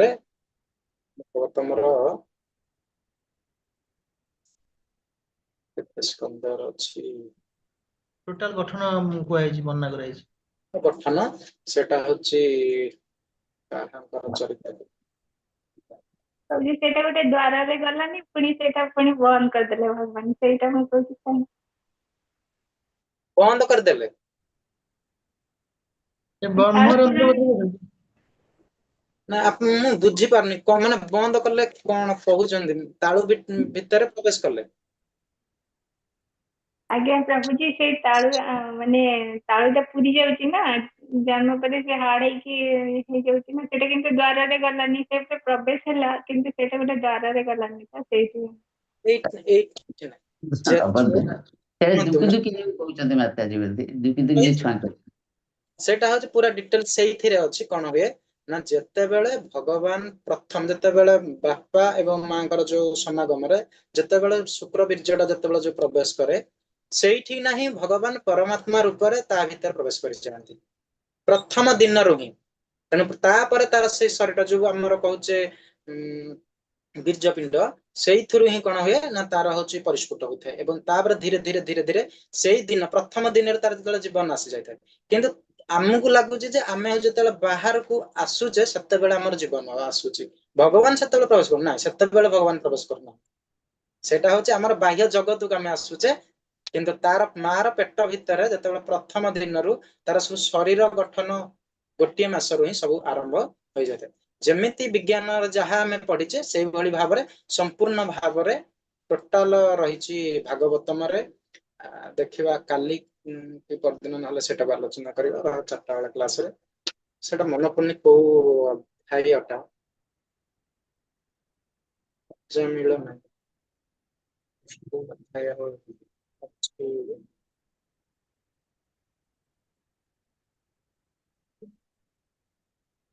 हरे कृष्ण प्रभु जी दंडवत प्रणाम हरे प्रभु कृष्ण जी माता विष्णु हरे कृष्ण प्रभु बोधे एटा तृतीय स्कंद भलिया लागुची आपण जोटा एबे खोजुसंदी आंसर टा तृतीय स्कंद भलिया लागुची टिके देखिबे तृतीय नले चतुर्थ ସେଟା ଏବେ ଆମର ଆଲୋଚନା ଏଟା କୋଉଠି ଆମର କରାହଉଥିଲା ଡାଳିମ ମଡାରେ ଏଟା ଖାଲି ଅଧ୍ୟାୟ ଟିକେ କହୁନାହାନ୍ତି ମାଇଣ୍ଡରେ ଟିକେ ଏପଟ ସେପଟ ହେଇଗଲି ଯେ ମୁଁ ଆଉ ଏଟାକୁ ଟୋଟାଲ ରିକଲ କରିପାରୁନି ଡାଳିମ ସେଟା ମଡାରେ ଆମର ଅଜାମିଳ ଚରିତ୍ର ଯୋଟା ଅଜାମିଳ ଚରିତ୍ର ତ ଚାଲିଛି ପଞ୍ଚମ ସ୍କंद ଅଜାମିଳ ଚରିତ୍ର କି ଅମ୍ବରୀଶ ଚରିତ୍ର ସେଇ ଗୋଟିଏ କହୁଛି କିନ୍ତୁ ଠିକ ସେ ମୁଁ କହିପାରୁନି ଅଜାମିଳ ଚରିତ୍ର ଅଜାମିଳ ଅଜାମିଳକୁ ଅଜାମିଳ ଚରିତ୍ରକୁ ଯେତେବେଳେ ଭଗବାନ ବିଷ୍ଣୁଦୂତ ଆଉ ଯମଦୂତ ମଧ୍ୟରେ ହେଇଥିବେ ସେ ସେଇଠୁ ବି ନା କହୁଥିବେ ତାଙ୍କର ଏଇଟା ତା ସହିତ ବି ମଧ୍ୟ କପିଳ ନାଇଁ ନାଇଁ ନାଇଁ ନାଇଁ ନାଇଁ ପ୍ରଭୁ ନାଇଁ ନାଇଁ ପ୍ରଭୁଜୀ ଏଟା ଆସିବନି ଏଇଟା ଶେଷ ବର୍ତ୍ତମାନ 10ମ ଅଧ୍ୟାୟ ପରେ ପରେ ଥାଇପାରେ କହିଦଉଛି ଏଇଟା ବର୍ତ୍ତମାନ କପିଳ ମୁନି ଭାଗବତମରେ ଦେବହୂତି ମାତାଙ୍କୁ ଏଇଟା କହିଛନ୍ତି ଆଉ କିଛି ନାହିଁ ଏଇଟା ବର୍ତ୍ତମାନ କ୍ଲିୟର ମୋର ମନେ ପଡିଗଲା ଏଇଟା ହଉଛି କପିଳ ମୁନି କହିଛନ୍ତି କପିଳ ମୁନି ଯେତେବେଳେ ହଉଛି ଶରୀର ଗଠନ ବିଷୟରେ କହିବେ ଏଇଟା ହଉଛି ସେଠି କହିଛନ୍ତି କପିଳ ମୁନି ଚରିତ୍ରରେ ଦେବହୂତି ମାତାଙ୍କୁ ଯୋଉ ସାଂଖ୍ୟ ଯୋଗର ବିଶ୍ଳେଷଣାତ୍ମକ ଟୋଟାଲ ସମ୍ପୂର୍ଣ୍ଣ ରୂପରେ ଶରୀରର ଗଠନ କିଭଳି ଭାବରେ ପ୍ରଥମ ଦିନ ଠାରୁ ଆରମ୍ଭ କରିକି ପୁରା 10 ମାସ ପର୍ଯ୍ୟନ୍ତ କଣ କଣ ସବୁ କିଭଳି ଭାବରେ ଶରୀରର କାର୍ଯ୍ୟ ହୁଏ ତାର ଅଙ୍ଗ ପ୍ରତ୍ୟଙ୍ଗ କିଭଳି ଭାବରେ ନଖ ତାର ହଉଛି ଆମର ବାଳ ବା ଚୁଟି ଏସବୁ କେତେ ଦିନରେ ସବୁ ବାହାରେ ତାହା ମଧ୍ୟ ପୁରା ସମ୍ପୂର୍ଣ୍ଣ ଭାବରେ ରହିଛି ଏଇଟା ହଉଛି ଦେବ ଆଜ୍ଞା ଆମର ବ୍ୟାଖ୍ୟା କରୁଥିବେ ଦେବହୂତି ମାତା ଏଇ ବିଶ୍ଳେଷଣାତ୍ମକ ଯୋଉ ସାଂଖ୍ୟ ଯୋଗ କଥାଟି କହିଲେ ନା ସେଇ ସାଂଖ୍ୟ ହଁ ଯୋଗ ପ୍ରଭୁ ବିଶ୍ଳେଷଣାତ୍ମକ ଭାବରେ ଶରୀରର ଗଠନ ଟୋଟାଲ ସେଠି ଭଗବାନ କହିବେ ତେଣୁ ସେଇ ଗୋଟିକ ସେଇଠି ନା ପ୍ରଭୁ ଯୋଉ ପଚାରିଲେ ମୋ ମାଇଣ୍ଡରେ ଏପଟ ସେପଟ କୁଆଡେ ମୁଁ ପଳେଇ ଆଉ କିଛି ହେଇପାରିଲିନି ସେଇ ଜିନିଷଟା କେତେବେଳେ ଆମେ ଯୋଉ ଆଲୋଚନା କରୁଛେ ସେଇ ଆଲୋଚନାରୁ ଯଦି ଆଉ ଟିକେ ଅଲଗା ବାଟକୁ କୁଆଡେ ପଳେଇଲେ ଆଉ ସାଙ୍ଗେ ସାଙ୍ଗେ ରିକଲ ଆମେ କରିପାରୁନୁ ତେଣୁ ଆମେ ହିଁ ଏଇଭଳି ପ୍ରଭୁଜୀ ଭାବରେ ପ୍ରଭୁଜୀ ଯୋଉ ଆମ ନବଧା ଭକ୍ତି ଯୋଉ ଅଛି ସେଥିରେ ନବଧା ଭକ୍ତିରେ ନବ ଭକ୍ତି ଭିତରେ ଶ୍ରେଷ୍ଠ ଭକ୍ତି କୋଉଟା ସେବାଟା ପ୍ରଭୁଜୀ ଶ୍ରେଷ୍ଠ ଭକ୍ତି ଆମର କଳି ଯୁଗରେ ଆମେ ନବଧା ଭକ୍ତି କରିପାରିବାନି କେବଳ ଶ୍ରବଣ ଭକ୍ତି ହଉଛି ସର୍ବଶ୍ରେଷ୍ଠ ଶ୍ରବଣ କରିକି ପରୀକ୍ଷିତ ମହାରାଜ ଏବଂ ଦେବହୂତି ମାତା ବି ମଧ୍ୟ ତାଙ୍କର ମୁକ୍ତି ପାଇଗଲେ ତେଣୁ କଳିଯୁଗ ପାଇଁ କେବଳ ଗୋଟିଏ ମାର୍ଗ ଯୋଉଟା କି ହଉଛି ଆପଣ ଶ୍ରବଣ ଯେତେ ଶ୍ରବଣ କରିବେ କାଲି କହୁଥିଲେ ଶ୍ରବଣ ଆମେ କରୁଛେ କିନ୍ତୁ ଶ୍ରବଣର ଉପଯୁକ୍ତ ଶ୍ରବଣ କିନ୍ତୁ କିନ୍ତୁ ଶ୍ରବଣ ପ୍ରଭୁଜୀ ଭଗବାନ ତ କହିଛନ୍ତି ଯଜ୍ଞରେ ଜପ ଯଜ୍ଞ ମୁଁ ଶ୍ରେଷ୍ଠ ବୋଲି ଯୋଉଟା କହିଛନ୍ତି ସେଟା ଗୀତାରେ ଆସିଲା ନା ସେଟା ଗୀତାରେ ଆସିଲା କଣ କଲ ଗୀତାରେ ଆସିଲା ଯେ ଆମକୁ ଏଇ ଜପ ହଉ ତପ ହଉ ଯଜ୍ଞ ହଉ ଏରା ତିନିଟାକୁ କେବେ ବି ଆମେ ଛାଡିବା ନାହିଁ ଏଇଟା କେବେ ବି ଛାଡିନାହିଁ ଏଇଟା ହଉଛି ସଂସାରର ସମସ୍ତ ଲୋକଙ୍କ ପାଇଁ କିନ୍ତୁ ପ୍ରଭୁ ଜଣେ ଜଣେ କିଛି ନ କଲେ ମଧ୍ୟ ଖାଲି ଜପ କଲେ ହେଇଯିବ ହଁ ଜପ କଲେ ଆପଣ ଜପ କଥା କହୁଛନ୍ତି ତ ମୁଁ କହିଦଉଛି କଣ ଜଣେ ଭକ୍ତ ପାଇଁ ଗୋଟେ ଶ୍ରବଣ କରିବା ଆଉ ହରେ କୃଷ୍ଣ ମହାମନ୍ତ୍ର ଉଚ୍ଚାରଣ କରିବା ଏତିକି ହିଁ ଯଥେଷ୍ଟ ହେଇଯାଏ କେବଳ ଉପଯୁକ୍ତ ପାରମ୍ପରିକ ଗୁରୁ ପରମ୍ପରାର ଆସୁଥିବା ଦରକାର ତାଙ୍କ ଠାରୁ ଶିକ୍ଷା ସେବା ପ୍ରଭୁଜୀ ସେବା ନ ହେଇ ନ ପାରିଲେ ହେଇଯିବ ତ ସେବା ଏଇଟା ତ ସେବା ନା, ସେବାଟା ଦିଟା ବର୍ତ୍ତମାନ ପଳେଇ ଆସିଲା। ଗୋଟେ ହଉଛି ଶ୍ରବଣ, ଆପଣ ଗୋଟେ ସେବା କଲେ, ଆଉ ଗୋଟେ ହଉଛି ହରେ କୃଷ୍ଣ ମହାମନ୍ତ୍ର, ଏଇଟା ବି ମଧ୍ୟ ଗୋଟେ ସେବା, ଭଗବାନଙ୍କର ସେବା ଆଉ ନିଜର। ପ୍ରସାଦ ନୈବେଦ୍ୟ ଆଉ ଶୃଙ୍ଗାର କରିବା ଆଉ ପୂଜା କରିବା ଏସବୁ ଯଦି ହେଇପାରେ ନ ଜଣେ କରିପାରୁନି। ସିଏ ହଉଛି ଆହୁରି ଉନ୍ନତ, ସେଇଟା ଯେତେ ଆମେ ଆଗକୁ ବଢି ପାରିବା। କିନ୍ତୁ ଆପଣ କହୁଛନ୍ତି ଯେ ଯଦି ଆମେ କିଛି ନ କରିପାରୁଛେ, କାହାର କିଛି ସମୟରେ ହଉନି, କେବଳ ଆମେ ଜପ କରିପାରିଲେ ବି ହେଇପାରିବ। ଭଗବାନ କହିଲେ ନା ସର୍ବଧର୍ମାନ ପରିତ୍ୟଜ୍ୟ ମାମେକଂ ଶରଣଂ ଭଜ, କେବଳ ଭଗବାନଙ୍କର ଶରଣାଗତି ଯଦି ଆପଣ କରିଦେବେ ଆପଣଙ୍କର ମୁକ୍ତି ହଉଛି ସୁନିଶ୍ଚିତ। କେବଳ ଶରଣାଗତି, ପୁରା ଦୃଢ ବିଶ୍ୱାସ, ଯାହା ବି ଆଜ୍ଞା କିଛି ପ୍ରଭୁ। ହେଇଯାଏ ତାଙ୍କ ପାଇଁ କରିବି। ଜପ ଆପଣ କରିପାରନ୍ତୁ, ମାଳ କରିପାରନ୍ତୁ, ଭଗବାନଙ୍କର ସେବା କରିପାରନ୍ତୁ, ଯେତେ ଆପଣ ଅଧିକ କରିପାରିବେ। କିନ୍ତୁ ଯଦି ବି କିଛି ଆପଣ କରିପାରୁନାହାନ୍ତି, କେବଳ ଆପଣ ହରେକୃଷ୍ଣ ମହାମନ୍ତ୍ର ଜପ କରିବେ ଆଉ ଭଗବାନଙ୍କୁ ଧ୍ୟାନ କରିବେ, ଚିନ୍ତନ କରିବେ, ମନନ କରିବେ, ଆଉ ସବୁବେଳେ ଭଗବାନଙ୍କୁ ସ୍ମରଣ କରୁଥିବେ। ସେଇଆ ଭଗବାନ ଆଜ୍ଞା କହିଲେ ନା, ତୁମେ ସ୍ମରଣ କରିବ ମତେ ଯେତେବେଳେ, ତମର ଯେକୌଣସି ସମୟରେ। ମୋର ଏମିତି ସମୟ ନାହିଁ, ଅସମୟ ନାହିଁ, କିଛି ନାହିଁ, ସ୍ଥାନ ନାହିଁ, କାଳ ନାହିଁ, ପାତ୍ର ନାହିଁ, କିଛି ନାହିଁ। ଯିଏ ମତେ ସ୍ମରଣ କରିବ, ଦାସିଆ ବାଉରୀ, କାଲି ଆମେ ସେଇଟା ଆଲୋଚନା କରୁଥିଲେ, କିରାତ, ଜବନ, ଖସ, ନା ନା ନା ଏଇଟା ହଉଛି ରାମଚରିତ ମାନସ କଥା ପୁଣି ଆଜ୍ଞା କହିଲେ। ଆଜ୍ଞା ଆମେ ପ୍ରଭୁଜୀ ଆଉ ଆଲୋଚନା ଗୋଟେ କଥା, ପ୍ରଭୁଜୀ ଆଉ ଗୋଟେ କଥା ଯୋଉ କହିଲେ, ଯୋଉ ଆମର ନାଇଁ କହିଲେନି ଯେ ମନକୁ ବଶ କରିବା ପାଇଁ ତ ମନ ତ ପବନ ସହିତ ସମାନ, ଅର୍ଜୁନ ତ କହିଲେ ନା ମନକୁ ବଶ କରିବା ତ ସହଜ ନୁହେଁ, କିନ୍ତୁ କାଲି କାଲି ମନକୁ ପ୍ରଭୁ ଆଜ୍ଞା ପ୍ରଭୁଜୀ, ମାନେ ମନକୁ ବଶ କରିବା ପାଇଁ ପ୍ରତ୍ୟେକ ମୁହୂର୍ତ୍ତରେ ଆମକୁ ବୈରାଗ୍ୟଟାକୁ ଅଭ୍ୟାସ କରିବାକୁ ପଡିବ ପ୍ରତ୍ୟେକ ମୁହୂର୍ତ୍ତରେ, ସେଇଟା କଲେ ମନକୁ ବଶ କରିବ ବୋଲି। ଏହାର ପ୍ରଶ୍ନ, ଏଇ ପ୍ରଶ୍ନର ଉତ୍ତର ହଉଛି କାଲି ହଉଛି ଭଗବାନ ଦେବେ। ଅର୍ଜୁନ ଏଇ କଥା ପଚାରିବେ, ପ୍ରଭୁ ଆପଣ ଯୋଉ ମନ କଥା କହିଲେ, ଏ ମନ ତ ହଉଛି ଏମିତି ଚଳଚଞ୍ଚଳ, ମୁଁ ପରଦିନ ଏଇ କଥା କହୁଥିଲି, ମନ ଆମର କେତେ ଆଡେ ଘିରି ଘିରି ହେଇକି ବୁଲିକି ବର୍ତ୍ତମାନ ଆସିକି ପହଞ୍ଚିଛି, ଆମେ ବର୍ତ୍ତମାନ କହିପାରିବାନି। ଆମେ ଏଠି ବସିଛେ, ଆମ ଶରୀର ବସିଛି, କିନ୍ତୁ ମନ ଏଠି ବସିଛି। ମନ ବର୍ତ୍ତମାନ କୋଉଆଡେ ଯାଇକି ଆସିକି ପୁଣି ବସିଛି, ଆମେ ସେଟା କହିପାରିବାନି। ତେଣୁ ଏଇଭଳି ଭାବରେ ବାୟୁ ଯେମିତି ଚାରିଆଡେ ଗତିଶୀଳ, ସେମିତି ମନ ଆମର ଚାରିଆଡେ ଗତିଶୀଳ। ତେଣୁ ସେଥିପାଇଁ ମନର ନାମ ହଉଛି ଚଞ୍ଚଳ। ଲକ୍ଷ୍ମୀ ଯେମିତି ଚଞ୍ଚଳା, ସେମିତି ମନ ମଧ୍ୟ ଚଞ୍ଚଳ। ତେଣୁ ମାଇଣ୍ଡ କୁ କୁହାଯାଏ ସେଥିପାଇଁ ମାଇଣ୍ଡ ଇଜ ଫ୍ରିକିଲ୍। ତେଣୁ ପ୍ରତ୍ୟେକ ସମୟରେ ମନ ଏତେ ଅସ୍ତବ୍ୟସ୍ତ ହୁଏ, ଏତେ ବ୍ୟତିଗ୍ରସ୍ତ ହୁଏ, ଏତେ ଚଳଚଞ୍ଚଳ ହୁଏ, ଯେ ଆମେ ତାକୁ କଦାପି ଗୋଟେ ମିନିଟ ବି ଆମେ ତାକୁ କଣ କରିପାରିବା ନାହିଁ, ଗୋଟେ ଜାଗାରେ ତାକୁ ରଖିପାରିବା ନାହିଁ। ସେଇ କଥା କାଲି ଅର୍ଜୁନ ଭଗବାନଙ୍କୁ ପଚାରେ, ତମେ ତ କହୁଛ ଖାଲି ମନକୁ ଆମେ ଗୋଟେ ଜାଗାରେ ସ୍ଥିର କରିବା, ତେଣୁ ମୋ ପାଖରେ ଅସ୍ତ୍ର ଅଛି, ମୁଁ ଯେ କଣ କରିପାରିବି, ବାୟୁକୁ ଅବରୋଧ କରିପାରିବି। ବାୟୁକୁ ଆଜ୍ଞା ହଉଛି କରିବି, ବାୟୁକୁ ଆୟତ୍ତ ପ୍ରଭୁ, କରିପାରିବି, ପ୍ରଭୁଜୀ ପ୍ରଭୁଜୀ ଆଉ ଗୋଟେ କଥା, ପ୍ରଭୁଜୀ ଯେତେବେଳେ ଜଣେ ଜଣେ ସଂସାରରେ ଅଛି, ସଂସାର ସବୁ କର୍ତ୍ତବ୍ୟତାର ଅଛି, ହଠାତ୍ ମାନ୍ୟ ଜଣେ ଲେଡିଜ ହଉ, ସେ ତାଙ୍କର ଛୁଆ ପିଲା ଅଛନ୍ତି, ସେ କିନ୍ତୁ ଜପ ମାଳା ଖାଲି କରିପାରୁନାହାନ୍ତି, ତାଙ୍କ ମନରେ ସଂକୋଚ ଅଛି ଯେ ନାଇଁ ମୁଁ କରିପାରୁନି, ସେଥିରେ ପ୍ରଭୁଜୀ କଣ କରାଯିବ, ସେ ସେ କେମିତି କଣ ମାନେ କରିବେ? ତାଙ୍କର ବି ମୁକ୍ତି ହେଇପାରିବ। କେମିତି, ଯେମିତି କି ଆମେ କହିଥିଲେ ନା, କଂସ ତାଙ୍କର ମାମୁଁ ଶତ୍ରୁ ଥିଲେ ନା, କିନ୍ତୁ ସିଏ ତ ଆଜ୍ଞା ଜପ ପ୍ରଭୁ। ସିଏ କଣ ଜପ କରୁଥିଲେ କି? ସେ ଜପ ନାଇଁ ପ୍ରଭୁଜୀ, କରୁନଥିଲେ, ତାଙ୍କର ମୁକ୍ତି ହେଲା ନା କିନ୍ତୁ ନାଇଁ? ପ୍ରଥମେ ଶତ୍ରୁ ଉପରେ ମାନେ ତାଙ୍କୁ ଚିନ୍ତନ କରୁଥିଲେ। ଶତ୍ରୁ ରୂପରେ ସବୁବେଳେ ଚିନ୍ତନ କରୁଥିଲେ, ଖାଇଲେ, ବସିଲେ, ଶୋଇଲେ ଚିନ୍ତା ବେଳେ, ମୁଁ କୃଷ୍ଣ କେମିତି ମାରିବି, କୃଷ୍ଣ କେମିତି ମାରିବି, କୃଷ୍ଣ କହିଲେ କଣ, ତୋର ମାରିବାର ଅଛି, ତୁ ବାସ ତୁ ମାରେ, କେମିତି ମାରିବା କଥା ମାରିବୁ। ତେଣୁ ଭଗବାନ ବି ସେଇଟା ତାକୁ ସପୋର୍ଟ କଲେ, କିନ୍ତୁ କଣ, ଯେହେତୁ ସେ ସବୁବେଳେ ଭଗବାନଙ୍କ ପ୍ରତି ଚିନ୍ତନଶୀଳ, ସେଥିପାଇଁ ଭଗବାନ ତାକୁ ମୁକ୍ତି ପ୍ରଦାନ କଲେ। ଆମ ପାଖରେ ଯଦି କୌଣସି, ଆମର ଯୋଉ କହୁଛେ ନା, ଏଇଟା ହଉଛି ସେଇ କଥାର ସବୁ ଆସିବ, ଯେ ଜଣେ ଚିନ୍ତା କରୁଛି ଯେ ମୋ ପାଖରେ ସମୟ ନାହିଁ, ଏଇଟା ହିଁ ପ୍ରଥମ ଭୁଲ କଥା। हरे कृष्ण प्रभु जी। ମୁଁ ବି ଚିନ୍ତା କରୁଥିଲି। ହରେ କୃଷ୍ଣ ପ୍ରଭୁଜୀ, ପ୍ରଣାମ हरे ପ୍ରଭୁଜୀ। कृष्ण प्रभु बहुत प्रणाम। ତେଣୁ हरे कृष्ण। ହରେ କୃଷ୍ଣ ପ୍ରଭୁଜୀ, ଟିକେ ଗୋଟେ ମିନିଟ ତାଙ୍କୁ ଖାଲି କହିଦିଏ, ତାପରେ हाँ हरे कृष्ण प्रभु। से जो आप कहले कि अनुकूल भक्ति प्रतिकूल भक्ति अच्छी ना, ହଁ ବା रावण हो से भगवान को प्रतिकूल भाव में भक्ति कले भी सदा जो आप कहले सेटा जो प्रभु जो प्रश्न पचार मुझे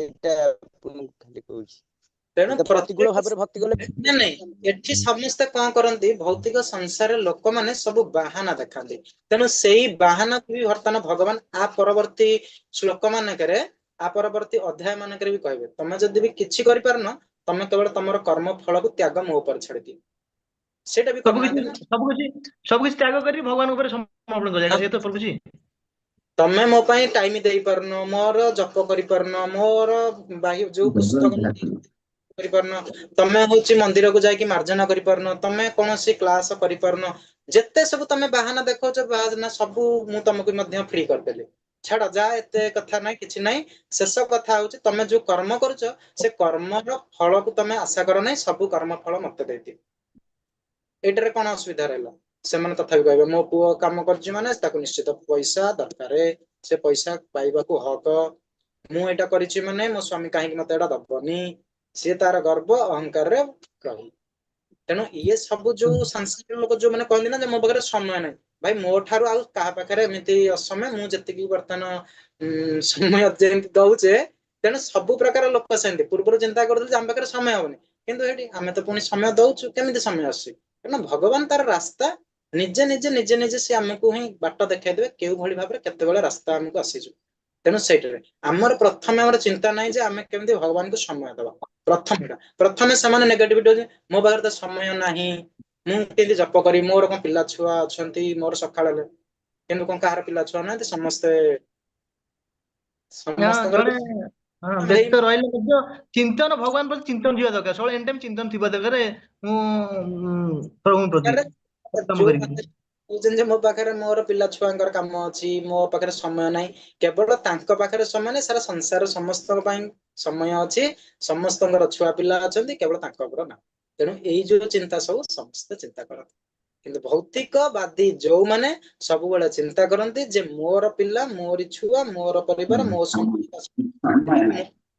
ମୁଁ ଠାକୁରଙ୍କ ପାଇଁ ଦେଇପାରିବି ନାହିଁ କାରଣ ଠାକୁର ହେଲେ ସେମାନେ ଚିନ୍ତା କରିବେ କଣ ଠାକୁରଙ୍କ ପାଇଁ ଯଦି ମୁଁ କାମ କରିବି ମୁଁ ଯଦି ତାଙ୍କୁ ସେପଟେ ସମୟ ଦେବି ସେ ମତେ ଖାଇବାକୁ ଦେବେ ନା ସିଏ ମୋର ଆସିକି କରିଦେବେ ସବୁ ନାସ୍ତିକବାଦୀ ହେଇଗଲା ପୁରା ତ ସିଏ ପ୍ରଭୁ ଜଣେ ଜଣେ ଆକ୍ଚୁଆଲି ଅଛନ୍ତି ଜଣେ ସେ ବହୁତ ମନ ଦୁଃଖ କରନ୍ତି ଯେ ମୁଁ ଛୁଆ ପିଲାଙ୍କ ଭିତରେ ମୋ ଜୀବନ ଟା ବର୍ବାଦ କରୁଛି ଛୁଆ ପିଲାଙ୍କର ସେବା ଶୁଶ୍ରୂଷା କରୁଛି ଘରର କାମ କରୁଛି କିନ୍ତୁ ପ୍ରଭୁଙ୍କ ନାମ ଟିକେ ନେଇପାରୁନି ମତେ ସମୟ ହଉନି ଆଉ ଯେତେବେଳେ ମୁଁ ପୂଜା କରେ ମୋ ଜୀବନ ବ୍ୟର୍ଥ ହେଇଯାଉଛି ନା ସେଥିପାଇଁ ସେ ବହୁତ ମନ ଦୁଃଖ କରୁଛନ୍ତି ସେଇଟା ପାଇଁ କହୁଥିଲି ପ୍ରଭୁଜୀ ସେ ଘର ପିଲା ଛୁଆ ଚଳେଇକିରି ଇଚ୍ଛା ଅଛି କିନ୍ତୁ ଇଚ୍ଛା ହେଇପାରୁଛି ଭଗବାନଙ୍କର କୃପା ଆସୁଥିଲେ ବି ତାଙ୍କର ଦଉଛନ୍ତି ମନକୁ କିନ୍ତୁ ସିଏ ମନକୁ ନିୟନ୍ତ୍ରଣ କରିପାରୁନା ଯେ ମୁଁ ଭଗବାନଙ୍କ ପ୍ରତି ସମର୍ପିତ ହେବି ସେ ଖାଲି ଚିନ୍ତା କରୁଛନ୍ତି କିନ୍ତୁ ତାର ଯୋଉ ଚିନ୍ତାର ଯୋଉ ବାସ୍ତବ ସ୍ୱରୂପ ଟାକୁ ସେଟା ସେ ଲକ୍ଷ୍ୟ କରିପାରୁନାହାନ୍ତି ସେ ଖାଲି ଭାବୁଛନ୍ତି ଯେ ମୁଁ ହଉଛି ଭଗବାନଙ୍କର ନାମ ନେବି ଆଉ ଭଗବାନ ନାମ ନେବ କିଏ କଣ ଅସୁବିଧା 5 ମିନିଟ୍ ପାଖରେ ସମୟ ନାହିଁ ନା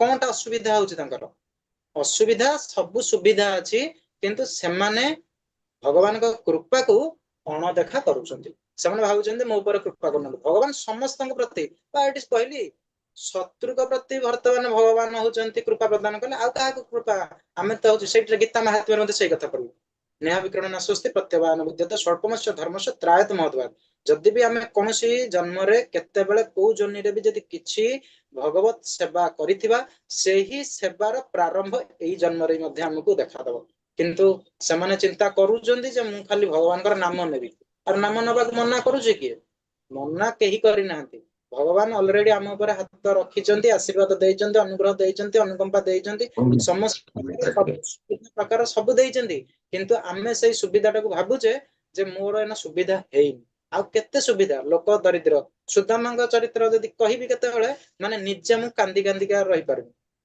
ତାଙ୍କ ଠାରୁ ଆଜ୍ଞା କଣ ଆମ ସୁବିଧା ଅଛି ଆମେ ଖାଲି ମୁଁ ଦେଖୁଛୁ ଆମ ସ୍ତ୍ରୀ କହୁଛି ପ୍ରଭୁଜୀ ଆକ୍ଚୁଆଲି କଥା ହଉଛି ଜଣେ ଯଦି ଘରର କାମ ଟୋଟାଲ ଏ ଠୁ ଜେଡ୍ କଲା ପରେ ଶରୀର ବି ସାଥ ଦବା ଦରକାର ଶରୀର ବି ଥକି ପଡିବ ସେଥିପାଇଁ ଟିକେ ଦରକାର ଶରୀରକୁ ସେଥିପାଇଁ ମୁଁ ଭାବୁଛି ମାନେ ସେଥିପାଇଁ ବୋଧେ ସେ କରିପାରୁନଥିବେ ଏଇ ହେଇପାରିଥିବେ ଏଇଟା ସବୁ ପ୍ରଭୁ ଯଦି ମାନେ ଆକୁ ଏଇନା କହିଲେ ଏଇ ସବୁ ଜିନିଷ ଖରାପ ହବ ଏରା ସବୁ କହନ୍ତିନି କିନ୍ତୁ ଇଏ ସବୁ ହଉଛି ବାହାନା ଗୋଟେ ଇଏ ହଉଛି କେମିତି ଶରୀର ଏଇଟା ନା ଶରୀର କିଛି ଆସିଲାନି ଆମେ ଯେତେବେଳେ ମୋର ଦେହ ଆମର ଜ୍ୱର ଅଛି ସବୁ ପ୍ରକାରର ଅଛି ଉଠି ପାରୁନଥିବୁ ତଥାପି ଆମେ ମାଳ ଜପ କରୁଛୁ କଣ ପାଇଁ ଆମେ କଣ ଶରୀର ଆଜ୍ଞା ଆମକୁ ଦେଖୁନାହାନ୍ତି ମୁଁ ସବୁବେଳେ ଆସିଲା ବେଳକୁ ସବୁବେଳେ ବର୍ତ୍ତମାନ କାଶ ହଉଛି କାଶି କାଶିକା ଇଏ ହଉଛି କିନ୍ତୁ କ୍ଲାସ କରିବାକୁ ହିଁ ପଡିବ କାହିଁକି ଆଜ୍ଞା ଟାଇମରେ ଅଲଗା ଟାଇମରେ ଯେତେବେଳେ ଅଲଗା କ୍ରିକେଟ ଖେଳିଲା ବେଳକୁ ଯଦି ଗୋଡ ଟିକିଏ ହେଇଲା ନାଇଁ ରେ ବାବା ମୁଁ ଆଜି ଆଉ କ୍ରିକେଟ ଖେଳି ପାରିବିନି କ୍ରିକେଟ ଖେଳି ଖେଳି ଜୀବନ ଯାକ ଚାଲିଗଲା 30 ବର୍ଷ କ୍ରିକେଟ ଖେଳିଗଲା ବର୍ତ୍ତମାନ ଆଉ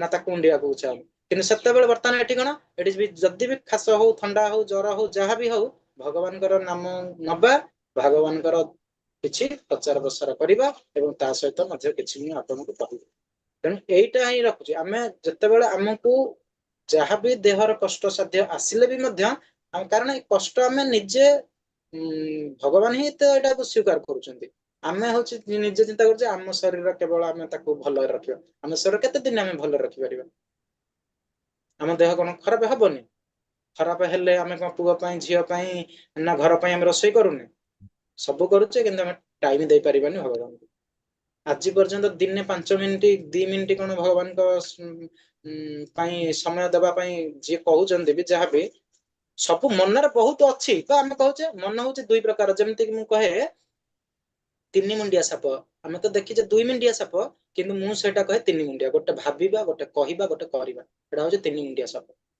ତେଣୁ ଖାଲି ଭାବିଲେ ହବ ନାହିଁ ଆମକୁ କରିବାକୁ ପଡିବ ସେଇଥିପାଇଁ ମହାତ୍ମା ଗାନ୍ଧୀ ଯେତେବେଳେ କସ୍ତୁରବା କହିଲେ ଲୁଣ ଖାଇ ଛାଡିଦେବାଟା ସବୁଠୁ ଭଲ ଆଉ ଲୁଣ ଛାଡିବାଟା ନାହିଁ ଆଗ ଲୁଣ ଛାଡିକି କରିବାଟା ଆଗ ଦେଖେଇବା ତେଣୁ ପ୍ରତ୍ୟେକ ଖାଲି ଆମେ କହିବା ଯେ ଆମେ ଭଗବାନଙ୍କୁ ଡାକୁଛୁ ଭଗବାନଙ୍କୁ ଡାକିବା ପାଇଁ ବହୁତ ଇଚ୍ଛା କିନ୍ତୁ ଭଗବାନଙ୍କୁ ମୁଁ ଡାକି ପାରିବି ମୋର ପିଲା ଅଛି ମୋର ଛୁଆ ଅଛି ମୋର ସ୍ୱାମୀ ଅଛି ମୋର ସମୟ ନାହିଁ ମୋର ଏଇଟା ହଉଛି ମୋର ସେଇଟା ହଉଛି ଏ ସବୁ ଗୋଟେ ଗୋଟେ ବାହାନା ଭଳିଆ ସଦୃଶ କିନ୍ତୁ ଯଦି ଆମେ ଉପଯୁକ୍ତ ନିର୍ଣ୍ଣୟ ନେଇପାରିବା ତେବେ ତାହେଲେ ନିଶ୍ଚିତ ଭାବରେ ଭଗବାନଙ୍କର ନାମ ବି ନେଇପାରିବା ଭଗବାନଙ୍କର ସେବା ବି ମଧ୍ୟ କରିପାରିବା ଯଦି ପ୍ରତ୍ୟେକ ଦିନ ଖାଲି 1 ମିନିଟ ଆମେ ଚିନ୍ତା କରିବା ମୁଁ ପ୍ରତ୍ୟେକ ଦିନ 1 ମିନିଟ ଭଗବାନଙ୍କ ପାଇଁ ଦେବି ଦେଖିବେ 1 ମିନିଟଟା 16 ମାଳ ପର୍ଯ୍ୟନ୍ତ ପଳେଇବ 8 ଘଣ୍ଟା ପର୍ଯ୍ୟନ୍ତ ପଳେଇବ କିନ୍ତୁ ସେଇ ଗୋଟେ କଣ ନା ଦୃଢ ପ୍ରତିଜ୍ଞ ହବାକୁ ପଡିବ ଆଉ ଦୃଢ ବିଶ୍ୱାସ ରଖିବାକୁ ପଡିବ ଦୃଢ ବିଶ୍ୱାସ ଭଗବାନ ତାଙ୍କର ବିଶ୍ୱାସ ନାହିଁ ଆମେ ଖାଲି ବିଶ୍ୱାସ କିନ୍ତୁ ବିଶ୍ୱାସଟା କହିଲେ ନା ଦୃଢ ବିଶ୍ୱାସ ପ୍ରେମ କରିବା ଦିବ୍ୟ ପ୍ରେମ କରିବା ଶ୍ରଦ୍ଧା କରିବା ଦିବ୍ୟ ଶ୍ରଦ୍ଧା କରିବା ପୂର୍ଣ୍ଣ ଶ୍ରଦ୍ଧା କରିବା ପୂର୍ଣ୍ଣ ବିଶ୍ୱାସ କରିବା ଯେତେବେଳେ ଏଇ ସବୁ ପୂର୍ଣ୍ଣ ମାତ୍ରାରେ ଲାଗିଯିବ ସେତେବେଳେ ଇଏ ସବୁ କରିବା ପାଇଁ ଆମ ମନ ଆନ୍ଦୋଳିତ ହବ ନାଇଁ ପ୍ରଭୁଜୀ କାମ କାମ କ୍ରୋଧ ଲୋଭ ମୋହମାୟାକୁ ଯୋଉ ହଟେଇବା ପାଇଁ ମାନେ ପ୍ରଭୁଙ୍କ କୃପା ଦରକାର ନିଜ ଉପରେ ଏଟା ନିଜେ କରିବାକୁ ପଡିବ ଭଗବାନଙ୍କର କୃପା ବିନା ଏସବୁ କିଛି ହେଇପାରିବ ନା ପ୍ରଥମେ ଭଗବାନଙ୍କର କୃପା ଅଲରେଡି ଆମ ଉପରେ ଅଛି କିନ୍ତୁ ତାକୁ କଣ କରୁଛି ନା ଗୋଟେ ଦର୍ପଣ ଅଛି ମାୟା ଯିଏକି ଆମକୁ ଆବୃତ କରି ରଖିଛି ଭଗବାନଙ୍କୁ ଆମେ ଦେଖିପାରୁନାହିଁ କି ଭଗବାନଙ୍କର ସହିତ ସମ୍ବନ୍ଧିତ ଅଛି ବୋଲି ଆମେ ଜାଣିପାରୁ ନା ଆଉ ସେଇ ଦୃଢ ଯୋଉ ବିଶ୍ୱାସ ହେଇପାରୁନି କୃପା ବୋଲି ଚିନ୍ତା କରୁନେ ଆମେ ହଉଛି ମାୟାକୁ କୃପା ବୋଲି ଚିନ୍ତା କରିକି ମାୟା ଆମର ଆବରଣ ଯୋଉ କରିଛି ବହୁତ ସୁନ୍ଦର ଦେଖାଯାଉଛି ମାୟାଟା କଣ କେମିତି ପୁଅ ଝିଅ ଘର ସଂସାର ଗାଡି ଧନ ସମ୍ପତ୍ତି ଏସବୁ କିଛି ତେଣୁ ଏଇଟା ଯେତେବେଳେ ଆମକୁ ଭଲ ଲାଗିଲା ଭଗବାନଙ୍କର ସ୍ୱରୂପକୁ କେତେବେଳେ ଭଲ ଲାଗିବ ଆପଣ ଥରେ ଦେଖନ୍ତୁ ଭଗବାନଙ୍କର ସ୍ୱରୂପ ତାପରେ ଦେଖିବେ ପୁଅ ଝିଅ ଯେତେ ସବୁ ଅଛନ୍ତି ତାଙ୍କ ଠାରୁ ସୁନ୍ଦର ହଉଛନ୍ତି ଭଗବାନ ତାପରେ ଇଏ ସବୁ ଚିନ୍ତା ଫିକା ପଡିଯିବ ଭଗବାନଙ୍କ ପ୍ରତି ଆପେ ଆପେ ଧାଇଁବେନି ତମେ କୁଆଡେ ଯିବ ତେଣୁ ସେଇ ଧାଇଁବାର ଅବସ୍ଥା ପ୍ରଥମେ ଆମକୁ ନବାକୁ ପଡିବ ଯଦି ଟିକେ ଯେମିତି ଆମେ କହନ୍ତି ଯେ ଯୋଉ ଆଙ୍ଗୁଳି ଯଦି ସିଧା ହେଲେ ଘିଅ ବାହାରେନି ବଙ୍କେଇବାକୁ ପଡିବ ଏମିତି ଆମେ ଖାଲି ପିଲା ଛୁଆ ସଂସାରକୁ ଦେଖିବା କିନ୍ତୁ ଏଠି ପଦ୍ମପତ୍ର ହବ ସମସ୍ତଙ୍କ ବାଟରେ ସମସ୍ତେ ଥିବେ କିନ୍ତୁ ଆମେ ତା ଭିତରେ କଣ ଯେମିତି ଚୋରି କଲା ଭଳିଆ ଆମେ ହଉଛି ଭଗବାନଙ୍କ ପ୍ରତି ଟିକେ ଢଳେଇଯିବା କାଲି ନା ପରଦିନ ସେଇଟା କହୁଥିଲୁ ଟିକେ ଖାଲି ଢଳିଗଲେ ନା ଦେଖିବ ଆପଣ ଗୋଟେ ପାହାଚ କଣ 10ଟା ପାହାଚ ନେଇକି ଉପରେ ଭଗବାନ ଆପଣଙ୍କୁ ରଖିବେ କିନ୍ତୁ ଆମେ ଗୋଟେ ପାହାଚ ଚଢିବା ପାଇଁ ଯାଉନୁ ଆମେ ତ ପ୍ଲାଟଫର୍ମକୁ ଯାଇନଥିବା ଟ୍ରେନରେ ବସିବା କଣ ଘରେ ବସିକି ମୁଁ ହଉଛି ଯିବି ମାୟାପୁର ଯିବି ମୁଁ ହଉଛି ବୃନ୍ଦାବନ ଯିବି ଘରେ ସବୁଦିନ ଭାବିବି କିନ୍ତୁ ଟାଇମ ହେଲା ବେଳକୁ ମୁଁ ଯିବିନି ହଉଛି ପ୍ଲାଟଫର୍ମ ଷ୍ଟେସନ ଠିକି ଯିବିନି ମୁଁ କେମିତି ଯାଇକି ପହଞ୍ଚିବି ମୋର ଲକ୍ଷ୍ୟ ସ୍ଥଳରେ ଏଇ ହଉଛି ସେଇଭଳି ଜିନିଷ ଆମେ ଖାଲି ଭାବିଲେ ଚିନ୍ତା କଲେ ହବ ନାହିଁ ତା ସହିତ ଆମେ ସେଠି ଯାଇକି ଉପସ୍ଥିତ ଯୋଉ ମାର୍ଗକୁ ଗଲେ ଆମେ ତ ପୁଣି ସେ ପରମ ଲକ୍ଷ୍ୟ ସ୍ଥଳରେ ପହଞ୍ଚିବନି ସେଟା ହଉଛି ଆବଶ୍ୟକ ସେଇଠିକି ଗଲେ ହିଁ ଏ ସବୁ କାର୍ଯ୍ୟ ଆମର ହେଇପାରିବ ସ୍ୱତଃ ସିଦ୍ଧ ଭାବରେ ଭଗବାନ ଅଛନ୍ତି ଆମକୁ ନେଇକି ପୁରା ବୃନ୍ଦାବନରେ ନେଇକି ପଠେଇବେ କିନ୍ତୁ ଆମର ଗାଡି ପାଖକୁ ଯିବାର ଅଛି ଗାଡିରେ ବସିବାର ଅଛି ଗାଡି ପାଖକୁ ଯାଉଛେ ପୁଣି ପ୍ଲାଟଫର୍ମରୁ ଫୋନ ଆସିଲା ଝିଅ ପଡିଗଲା ଆଉ ଗୋଲକ ବୃନ୍ଦାବନ ଟ୍ରେନ ବର୍ତ୍ତମାନ ନ ବସି ଆମେ ସିଧାସଳଖ ପୁଣି ବସରେ ପୁଣି ଆସିଲେ କୋଉଠିକି ଘରକୁ ଝିଅକୁ ଦେଖିବା ପାଇଁ। ଆପଣ ବର୍ତ୍ତମାନ କୋଉଠିକି ଚିନ୍ତା କରିଥିଲେ ମୁଁ ଗୋଲକ ବୃନ୍ଦାବନ ଯିବି, ଭଗବାନ ଡାକିଛନ୍ତି, ଆଜି ଟ୍ରେନ ଟିକେଟ ହେଇଯାଇଛି, ସବୁ କନଫର୍ମ, କିନ୍ତୁ ଟ୍ରେନ ଆସିଲା, ଆପଣ ବି ଯାଇଥିଲେ କିନ୍ତୁ ରିଟର୍ନ କଲେ କୋଉଠିକି ଘରକୁ। ଏଇ ହଉଛି ଫଳାଫଳ। ଆଜ୍ଞା ପ୍ରଭୁଜୀ। ହଉ ଠିକ ଅଛି, ଏତିକିରେ ରଖିବା। ବାଞ୍ଛା କଲ୍ପତରୁ ରାସବିହାରୀ ପ୍ରଭୁ ଆପଣ କଣ କହୁଥିଲେ କଣ ଅଛନ୍ତି? ହରେ କୃଷ୍ଣ। ହଁ ପ୍ରଭୁ କୁହନ୍ତୁ କଣ କହୁଥିଲେ?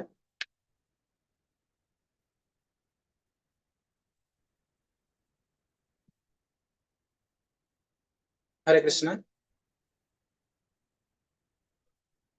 ପ୍ରଭୁ କିଛି ନାହିଁ ତ କହିବା ପାଇଁ? ସେ ଯୋଉ ଅନୁକୂଳ ପ୍ରତିକୂଳ କଥା କହୁଥିଲେ ନା ଆଉ କଣ କହିବାର ଅଛି? ହଁ ସେଇ କଥା ସେ ଯୋଉ ପ୍ରଭୁ ପଚାରିଥିଲେ ଆପଣଙ୍କୁ ସେଇ କଥା ମୁଁ କହୁଛି। ସେ ଯୋଉ କହିଲେନି କି ଯୋଉ ଆପଣ ସେଇଟା ବୁଝେଇଲେ ସୁନ୍ଦର ଭାବରେ, ମୁଁ ସେଇଥିପାଇଁ କହିଲି ଅନୁକୂଳ ଭକ୍ତି ଅଛି ତ ପ୍ରତିକୂଳ ଭକ୍ତି ଅଛି।